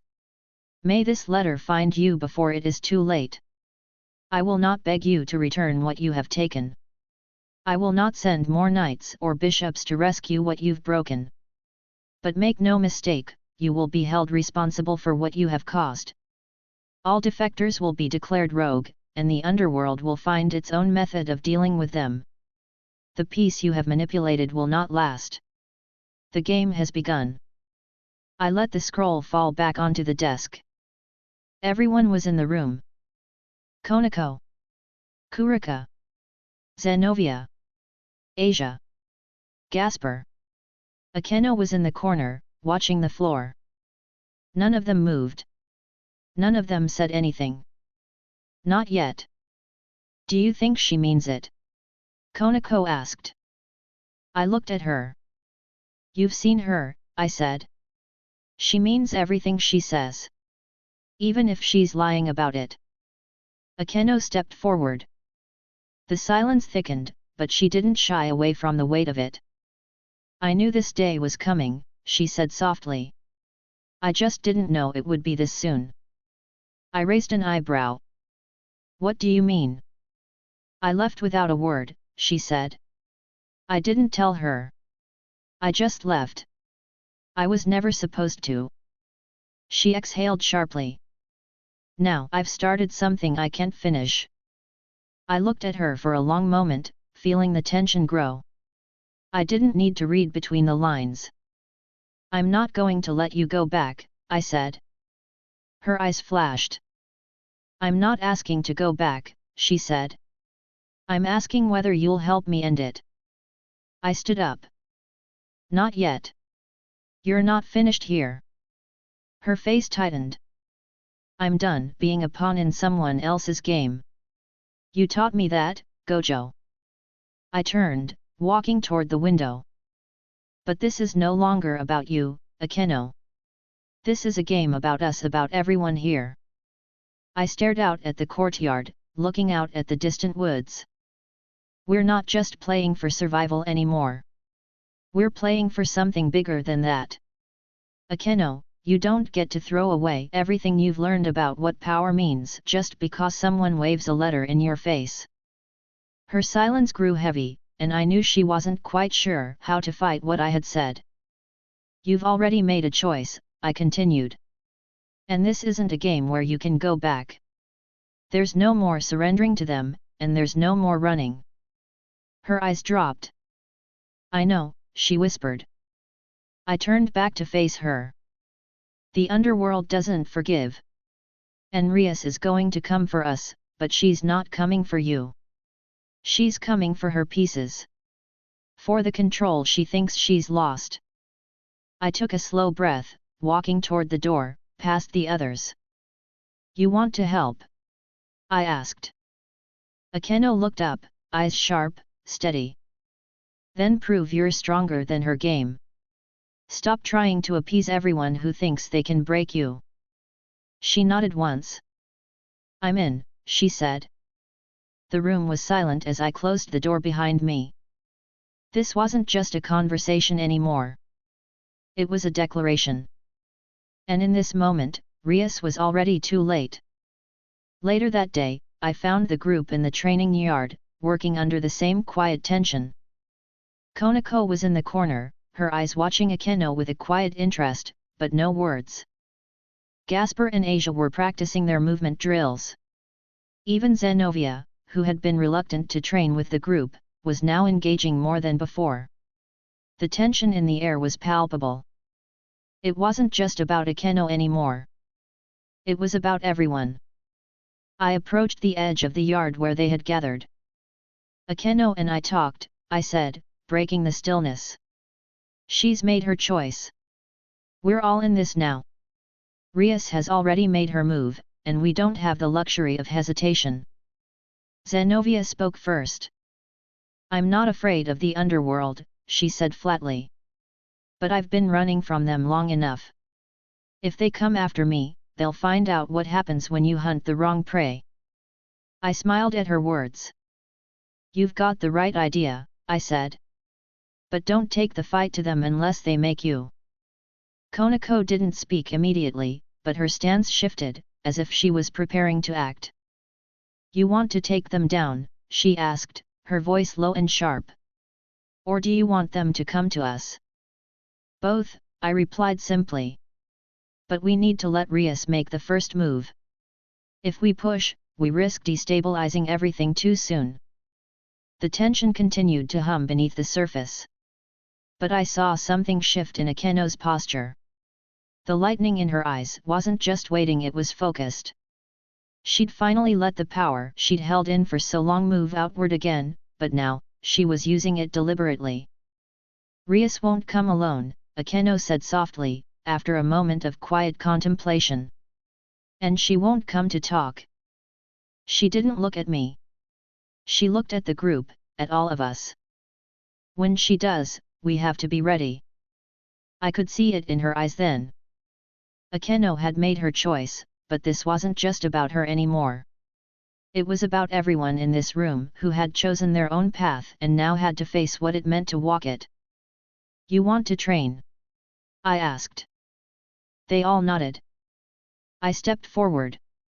"Then let's move." Chapter 34, The Pride That Shakes Thrones. Gojo's POV. It was the same pressure from before.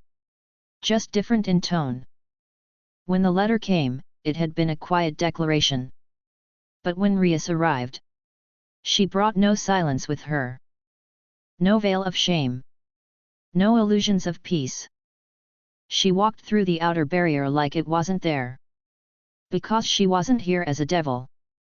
She was here as Rias Gremory. And she had something to lose. Kurika noticed first. She had been lounging on the eastern roof tile, playing with a length of ceiling thread between her fingers.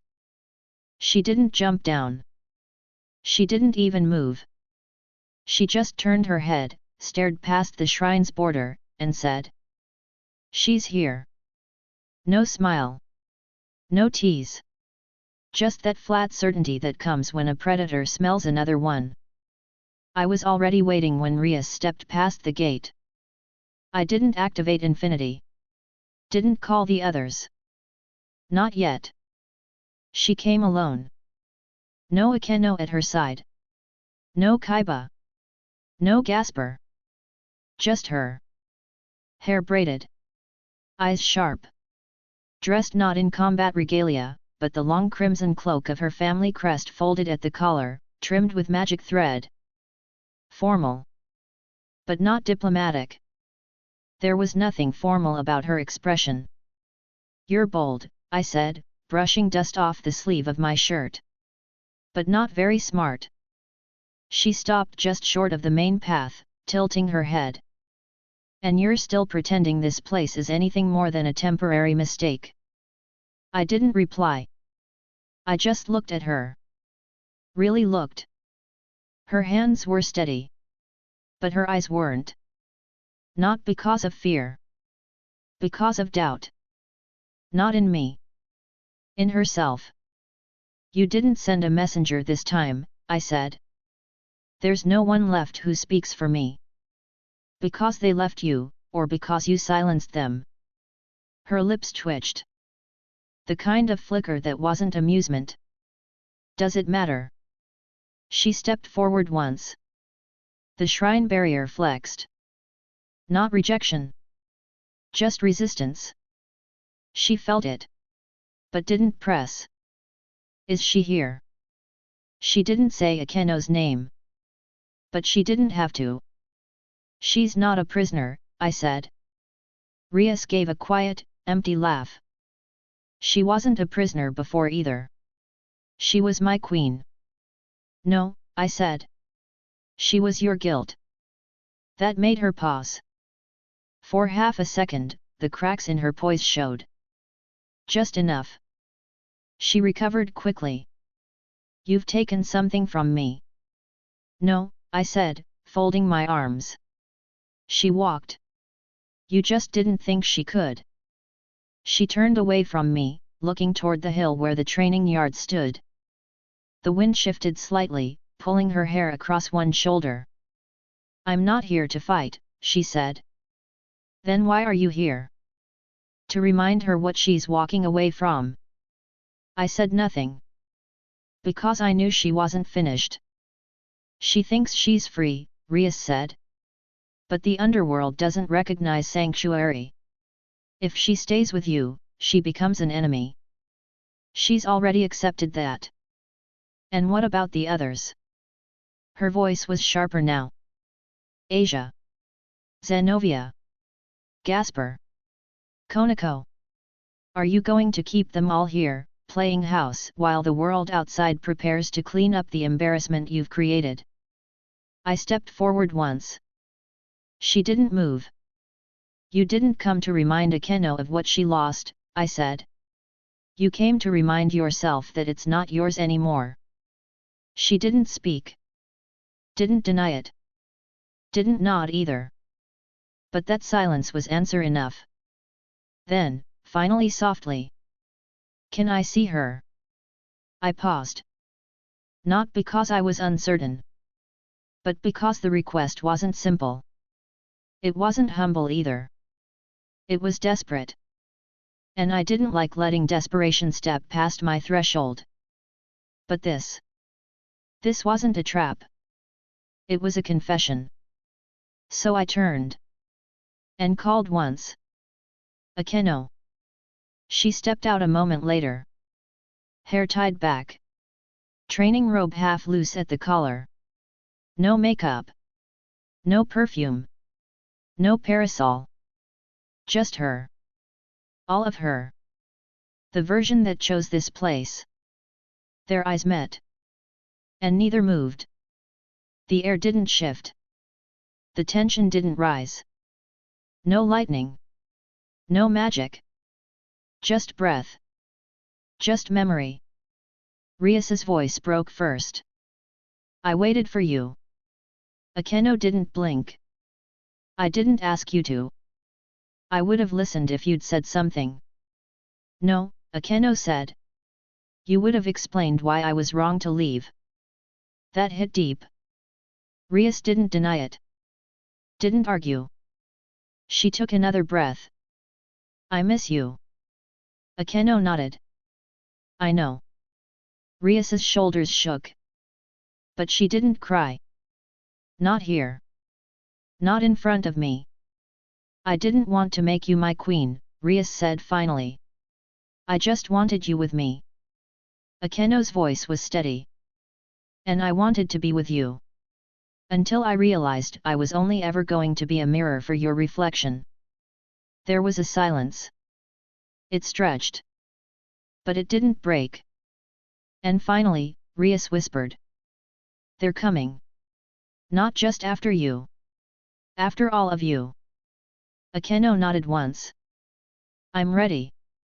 Rias turned. Didn't bow. Didn't ask for forgiveness. She just walked away. And I watched her go. Because for all her power. For all her pride. Rias Gremery was still just a girl, trying not to look like she'd lost her home. Akeno stood there long after she was gone. Not crying. Not shaking. Just breathing. Finally, she turned to me.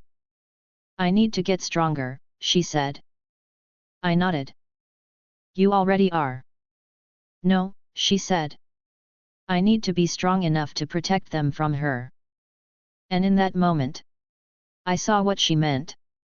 She didn't want revenge. She wanted something harder. She wanted to be the one who stood in Rias's way.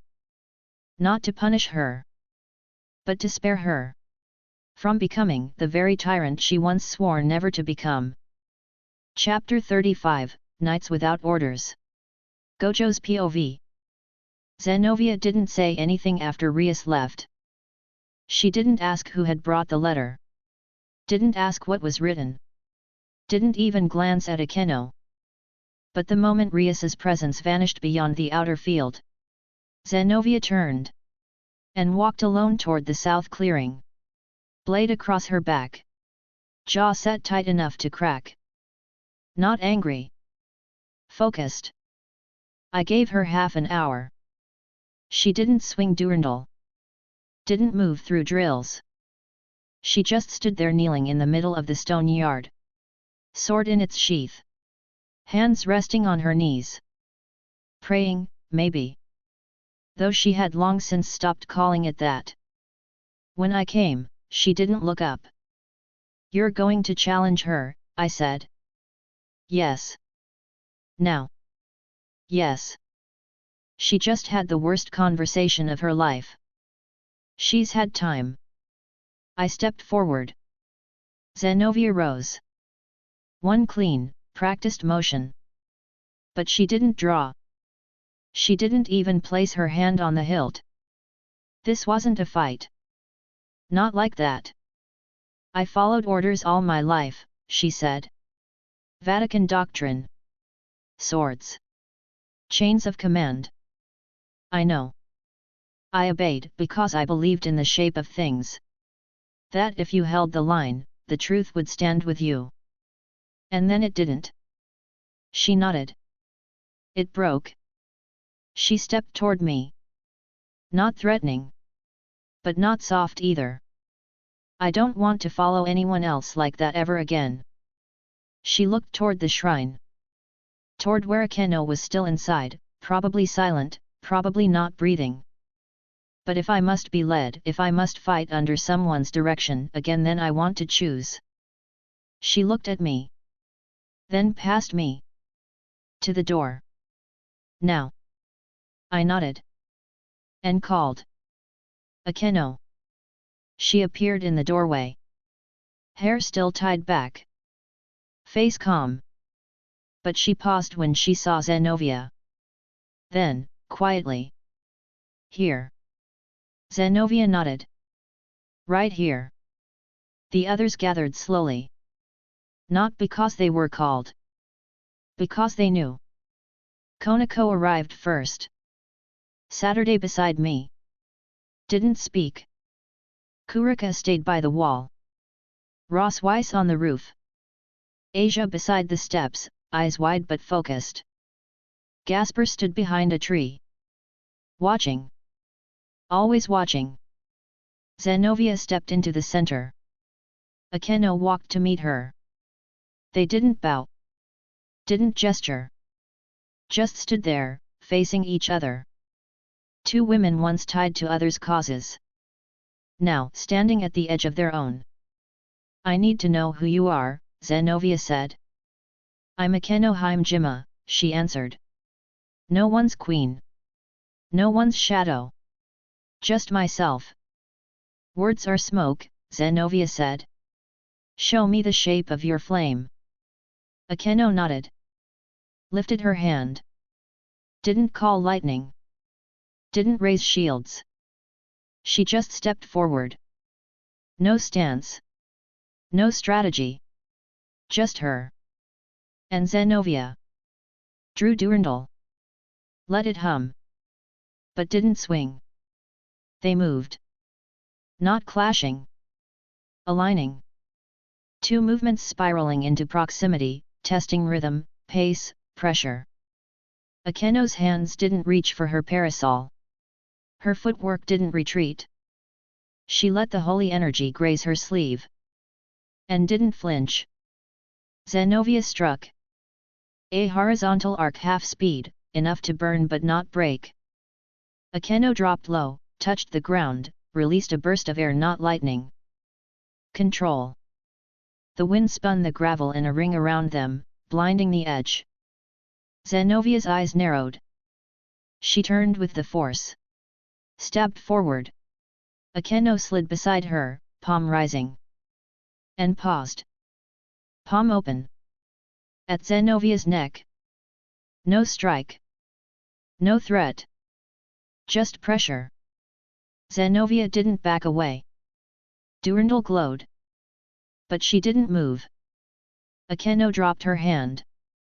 Stepped back. Breathing even. And Zenovia kneeled. Not as surrender. As decision. I will follow, she said. But not because you were chosen. Akeno nodded. I wasn't. I follow, Zenovia continued, because when the time came, you didn't hesitate. And you didn't need to be chosen. The others didn't clap. Didn't cheer. They just watched. And I saw it then. What Rias had lost. What Akeno had found. Loyalty. Not commanded. Earned. Later, I found Zenovia by the backfield, cleaning her blade. She didn't look up. But she spoke. I still believe in God, she said. I didn't answer. Not in the Vatican's words. Not in heaven's hierarchy. Just in honor. In purpose. And now? I asked. She sheathed the sword. I think I've found someone who believes in the same thing. Inside, Akeno sat with Asia and Gasper. Quiet. No electricity. No heat. Just her voice low, calm, certain. Explaining the mistake she wouldn't make again. The mistake of assuming that strength meant standing alone. Chapter 36, The First Step into War. Gojo's POV. It wasn't dramatic. No alarms. No bursts of demonic energy in the sky. Just a signal. Soft. Thin. Controlled. A ward set at the edge of the forest, one of mine, meant to flicker like wind if crossed by something alive but hidden. It flickered 3 times. Then stopped. Akeno was the one who saw it first. She didn't call out. She didn't raise her voice.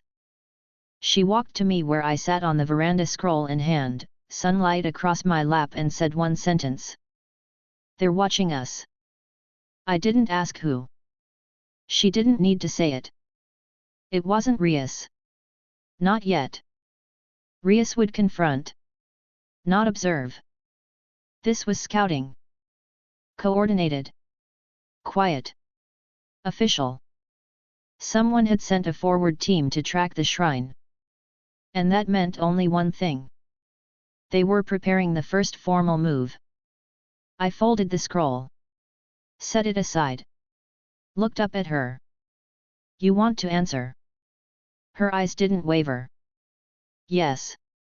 She turned without hesitation. By the time I stood and followed her into the shrine, she was already issuing orders. Not with aggression. Not with anger. With precision.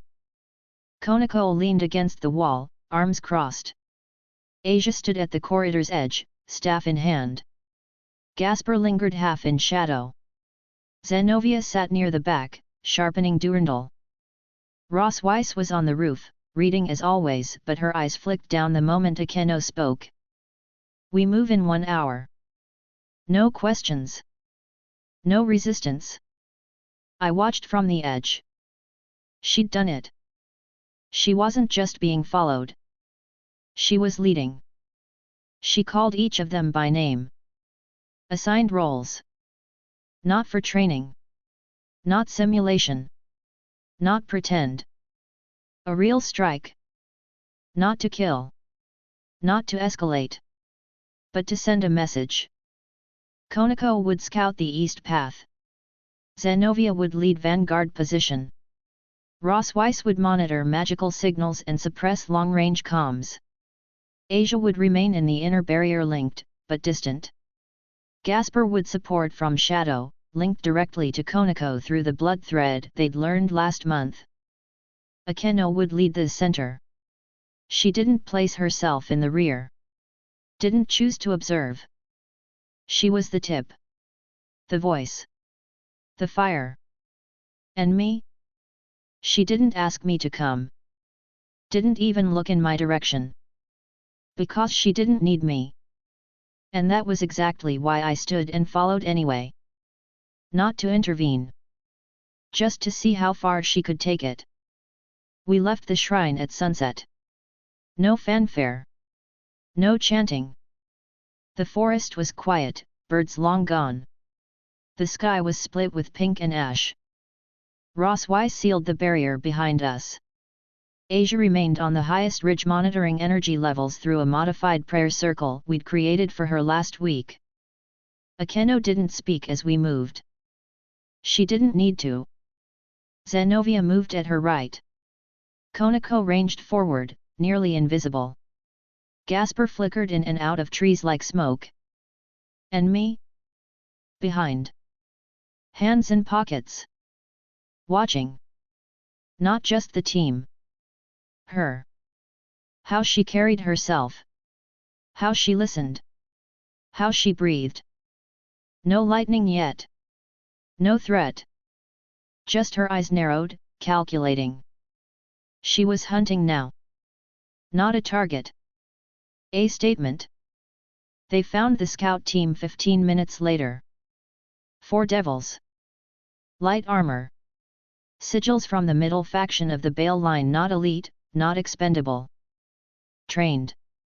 One of them carried a pulse beacon. Still off. But ready. They were waiting for confirmation.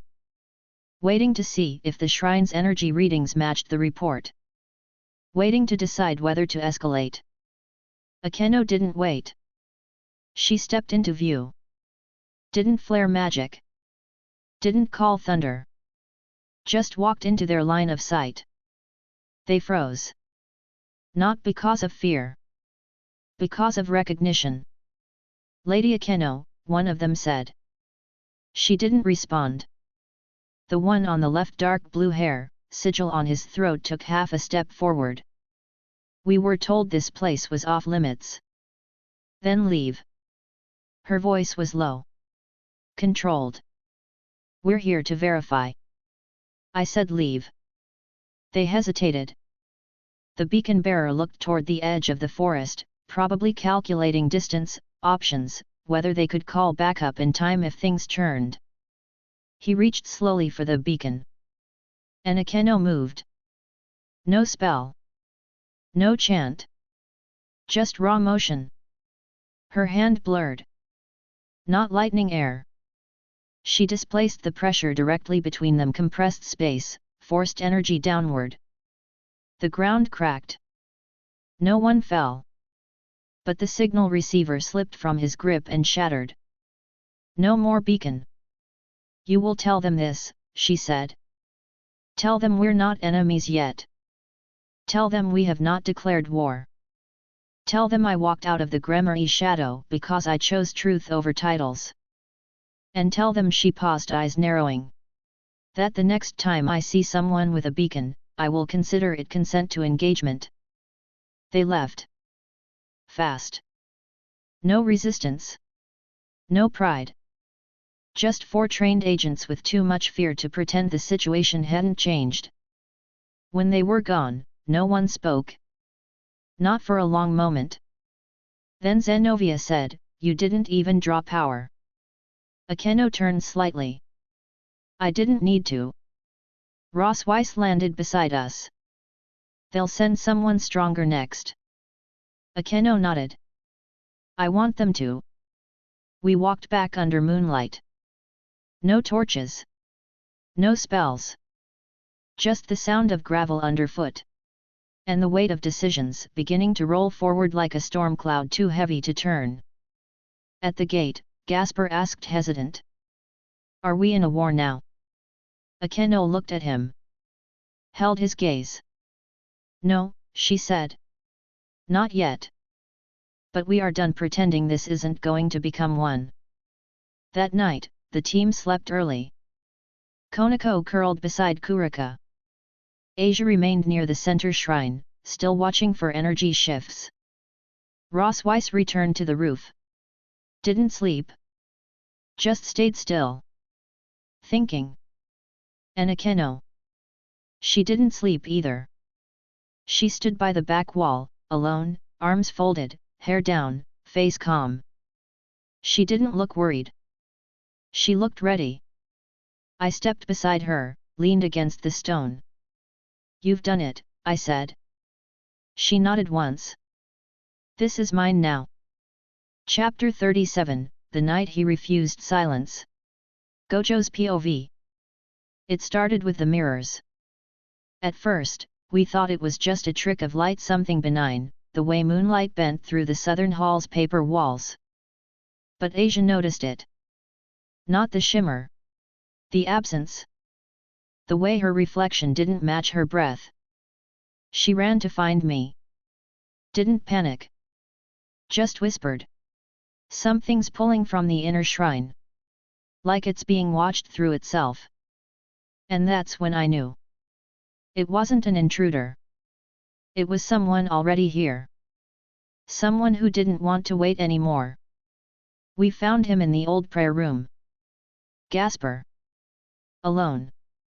Standing barefoot on the ink circle Akeno had drawn weeks ago to test magical stability. His arms were bare. His cloak discarded. The air around him was dense. Not with power. With refusal. I stepped inside first. Didn't speak. Didn't flare infinity.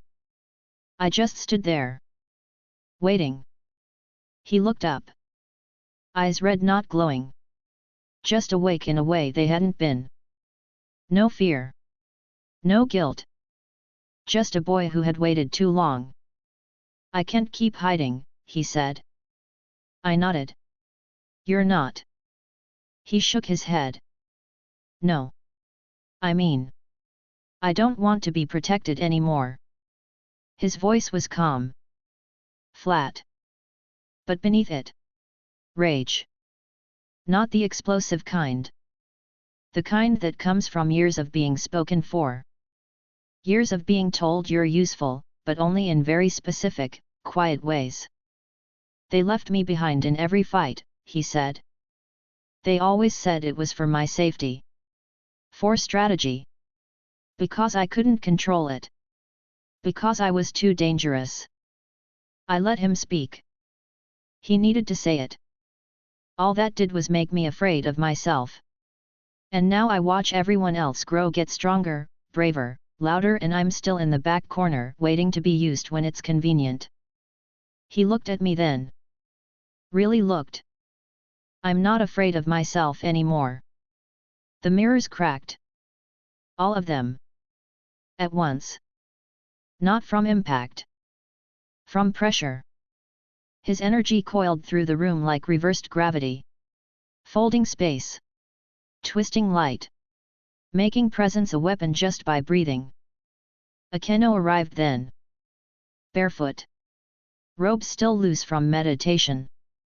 She stepped into the room and said nothing. Just looked at him.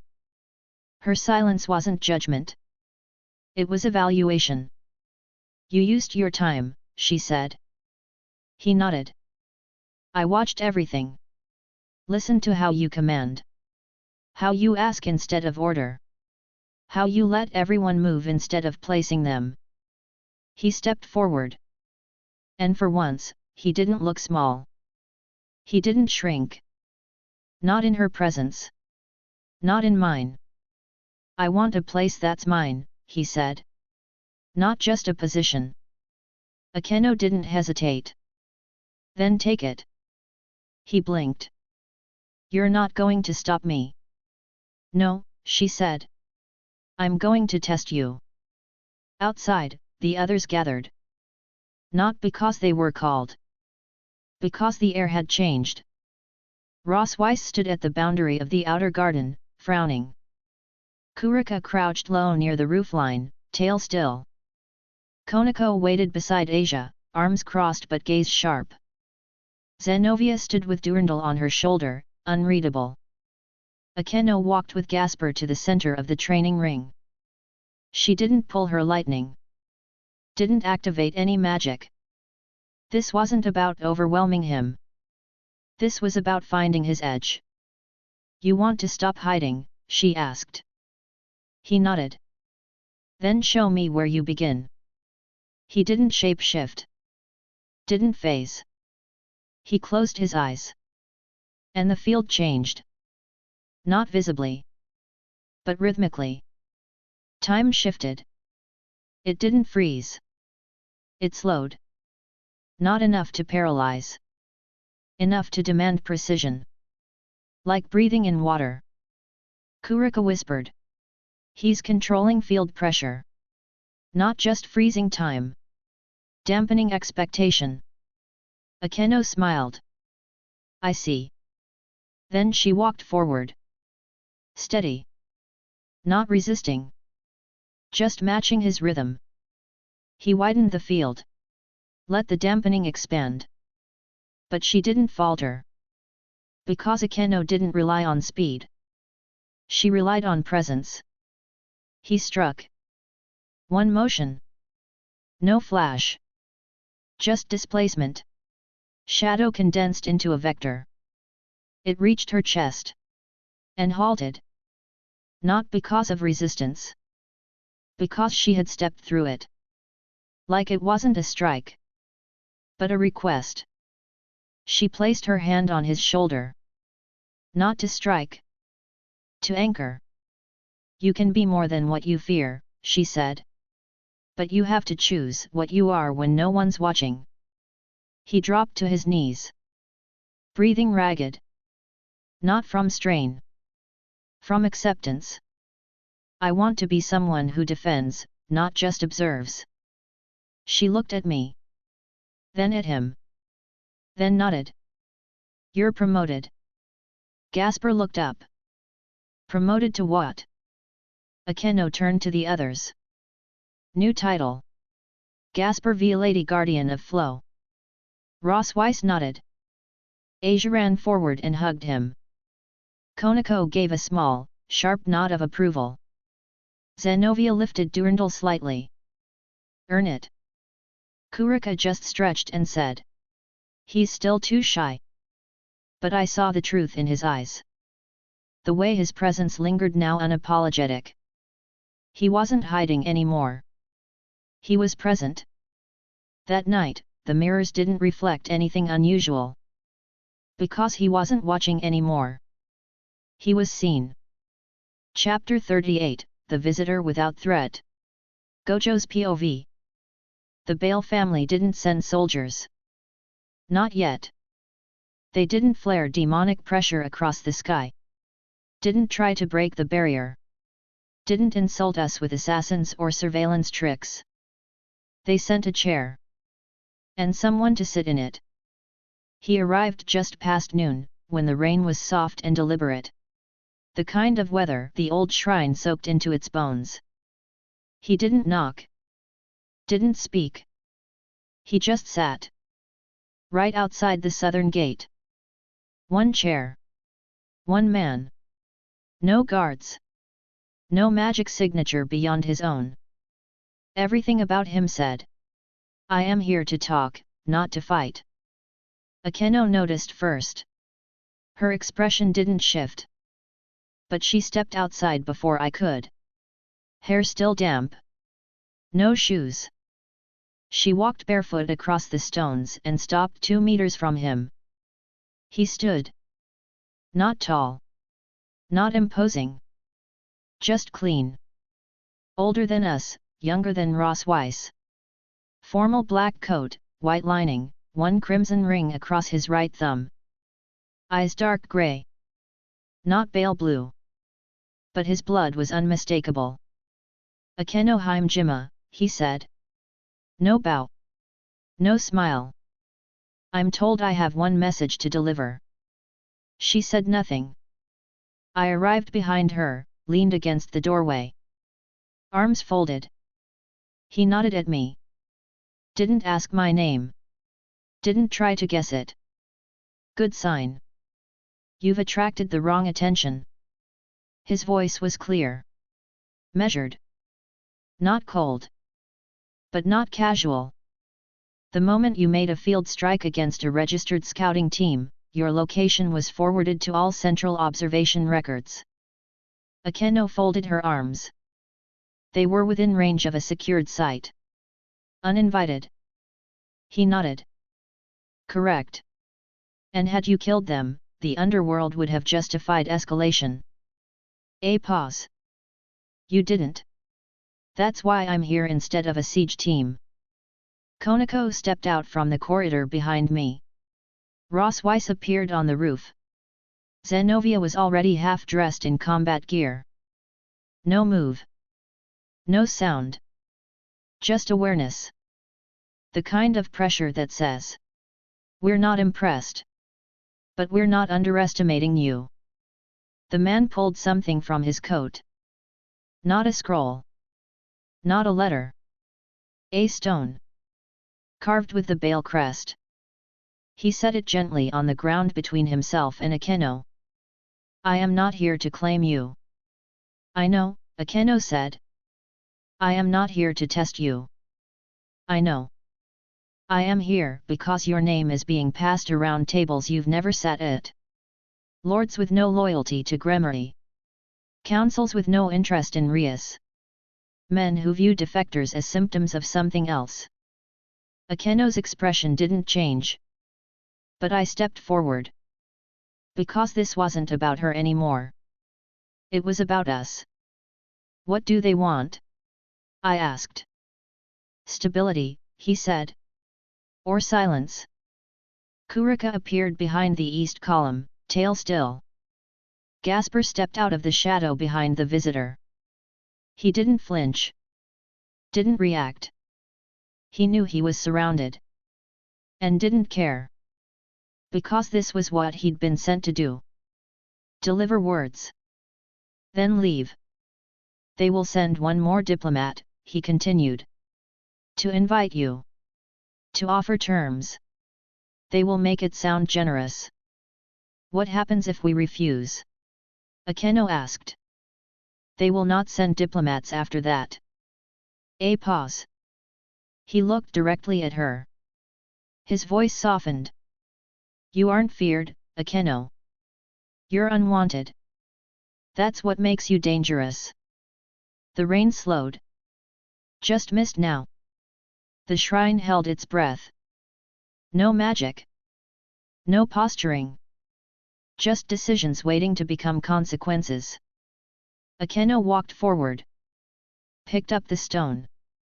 Weighed it in her hand. Then held it out. I'll take this as a warning, she said. He blinked. Not expecting it back. Not as a gift. He took it. Tucked it into his coat. Nodded. Turned. And walked away. No flash. No teleport. He walked. Every step deliberate. Every word carried now like a weight in the air. We watched him until he disappeared. Then no one moved. Until Akeno exhaled and whispered. They're not sending soldiers next. They're sending someone who wants to buy me back. Zenovia spoke first. Are you going? No. Should we prepare? Akeno turned. Eyes calm. But hard. Yes. Inside, Asia stepped out of the shrine hall, holding a message scroll from a neutral field observer. Not a devil. Not a priest. Not fallen. Just one sentence, burned clean into the ribbon. Azazel wants a word before they come. And that was how the next move began. Not with blood. With conversation. And sometimes, those do more damage than fire. Chapter 39, Where Fallen Wings Wait. Gojo's POV. Azazel's message came folded in sigil thread, neutral ink. No threats. No accusations. Just 3 sentences, burned into the binding with Grigori Grace script. I don't work for the underworld. I just watch it decay. If Akeno still knows the difference between a collar and a crown, she should come speak to me. One time. Her terms. I found Akeno by the back garden, standing beneath the cedar tree where the ward lines crossed. She didn't look at the message. She didn't need to. Just said, where? Neutral ground, I said. Old satellite school south of Ko. He secured it himself. Single presence signature. Who's going with me? I raised an eyebrow. Who do you want? She didn't answer. Because Zenovia had already stepped out of the inner walkway, armor half-buttoned, Durandal slung across her back. I'm coming, she said. No room for debate. Not loyalty.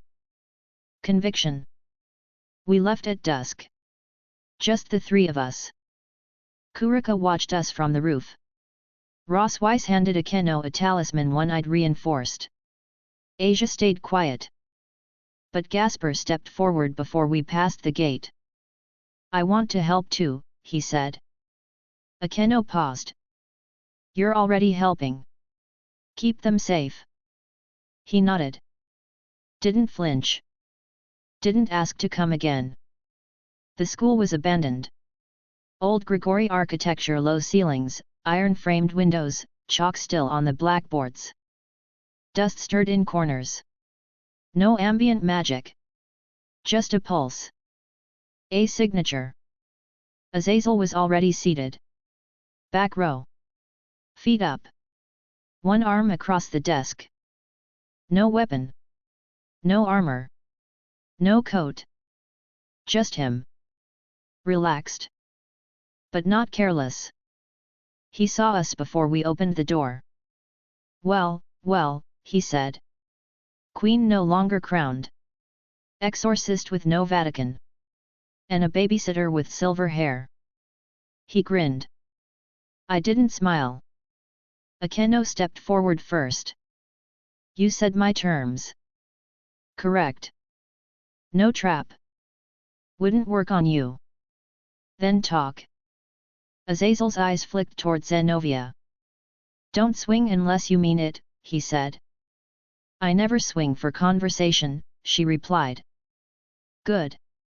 He leaned back. Tired of watching this world eat itself, Akeno. You're a crack in the floorboard that never healed. And that's a compliment. Akeno didn't move. Didn't speak. Just waited. Azazel sighed. Pulled a small object from his coat, something shaped like a coin, but etched in runes no angel had used since the fall. He placed it on the desk. This is not a recruitment, he said. It's a signal. Grigori observers placed 4 surveillance threads on the edge of your shrine. I shut down 2. And the other 2? I asked. They were copied by Bale-affiliated spies. Silence. Akeno's jaw tightened. You're not here to stop that. No, Azazel said. I'm here to make sure when they do move, they move slowly. She stepped closer. And what do you want in return? Azazel's smile vanished. Peace, he said. Not for the factions. For the children you're sheltering. He looked at me. Do you know what happens when old devils and old angels agree on one thing? I nodded. They burn everything in the middle. Azazel nodded. Exactly. And you, he pointed to Akeno, are in the middle. But not because of your power. He leaned forward. You're dangerous because you walked out. Not defected. Not rebelled. Just left. With no excuse. No rebellion. Because I chose something better, she said. That's what scares them, Azazel replied. Zenovia shifted slightly. Why tell us all this? What's your angle? Azazel looked at her. Eyes tired now. Not scheming. Just weary. Because I've watched 100 leaders build things that end in blood. And I'd like to see just one build something that doesn't. He pointed to the coin. Take it. It's keyed to my personal frequency. No tracking. No signal. Just a door. Akeno reached. Stopped. What's the price? Azazel's voice was low. If the shrine falls, I get first custody of the children. She looked at me. I said nothing. Not my call. She took the coin. Held it. Didn't pocket it. Just held it. Then turned. I won't need to use it. Azazel nodded. That's what makes me want to help. We walked out. No attack. No spell. No chains. Just air. And the weight of a new if added to the battlefield. Back at the shrine, Kurika was waiting with Asia. Gasper sat beside the fire, unmoving. Konako looked up when Akeno entered. No questions. No panic. They all just watched her. She opened her hand. The coin lay flat in her palm. Azazel doesn't want us dead, she said. But he's willing to inherit us. She closed her hand. I'm not letting that happen. Chapter 40, Ghosts That Shouldn't Breathe. Gojo's POV. Kurika found me before sunrise. Not with a smirk. Not draped across the roof like usual. No jokes. No innuendo. Just her eyes flat, calculating, still. She didn't knock. Didn't wait for permission. Just pushed open the sliding door and stepped into the inner hall. I need to show you something, she said. I didn't ask. Not at first. Because Kurika wasn't the kind of woman who needed to be listened to. Not unless she chose to speak like this. No act. No playfulness. Not even her tail moving. She walked ahead, silent, cloak drawn tight, and I followed. We didn't stop in the field or the training yard. We went past the old Torii gate. Beyond the lower trail, where the shrine's presence frayed against the outer edges of the spiritual network. And there just past the last stone marker she pointed. Not at a threat. At a thread. Thin. Pulsing. Nearly invisible. Floating midair like silk caught in wind. But it wasn't silk. And it wasn't attached to anything living.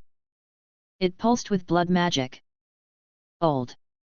Impossible. I frowned. Who's been here? She crouched. Didn't touch it. Her voice was low. I thought it was Bale at first, she said. Their scouts drop echo markers sometimes. But those fade after a day. She pulled a paper from her sleeve. A copied sequence. One she'd traced by hand. I looked. Paused. Not Bale. Not Grigori. Not Underworld.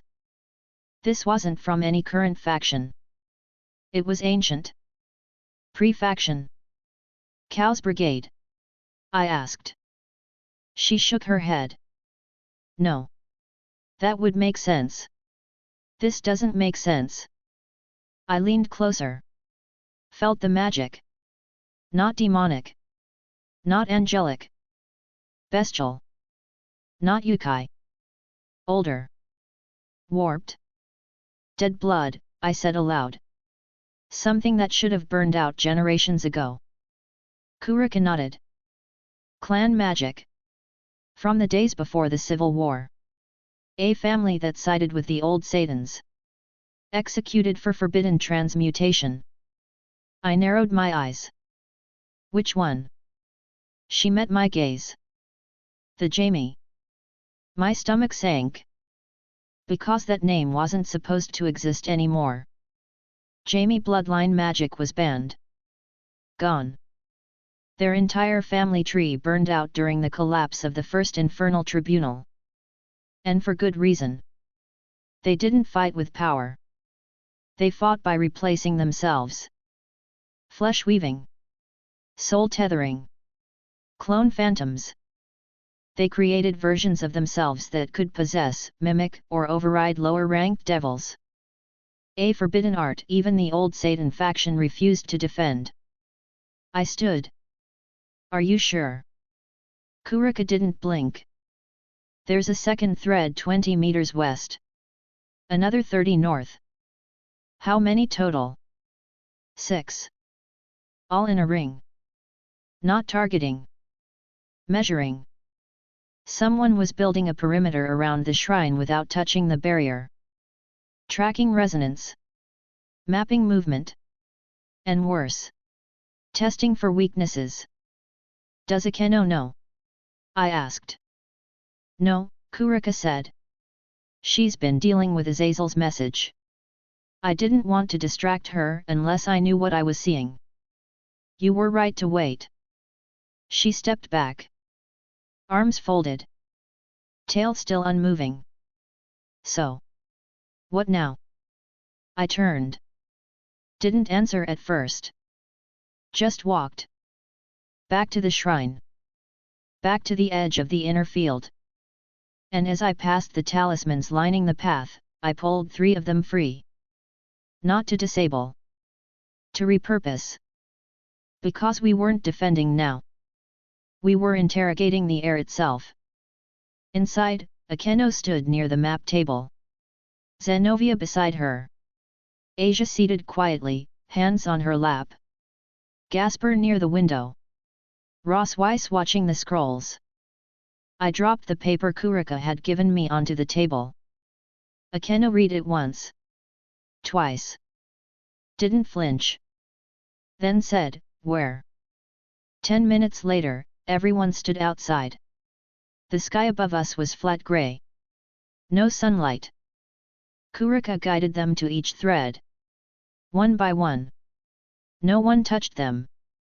Akeno stood at the center. When the 6th thread was marked, she spoke. They're not just watching, she said. They're testing the border for attachment points. Preparing to phase in. Rossius' eyes narrowed. They want to slip through without tripping the outer layer. That means cloaked teleportation. Zenovia tightened her grip on Durandal. Whoever this is, they're ready for high-risk incursion. Gasper looked pale. But if they're the Jamie, then they don't need a fight. Just proximity. Konako, who hadn't spoken yet, finally did. They want to override us. Like puppets. Akeno turned to me. Can we remove the threads without triggering them? No, I said. But we can mark their origin by backtracing the energy path. She nodded. Then do it. Tonight. Before they try to come in. I looked to Kurika. You're coming with me. Obviously. Ross Weiss stepped forward. You'll need backup. Akeno raised a hand. No. If these things are live, I can't risk losing more than 2. Ross Weiss paused. Then stepped back. Akeno turned. Face unreadable. Tomorrow, we reinforce the barrier. If Gojo can trace the origin, I'll prepare a strike team. Not to kill. To warn.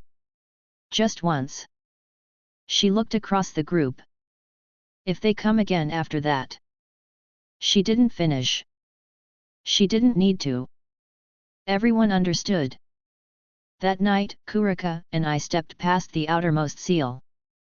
No light. No ward pulse. Just 2 shadows, moving through an old forest.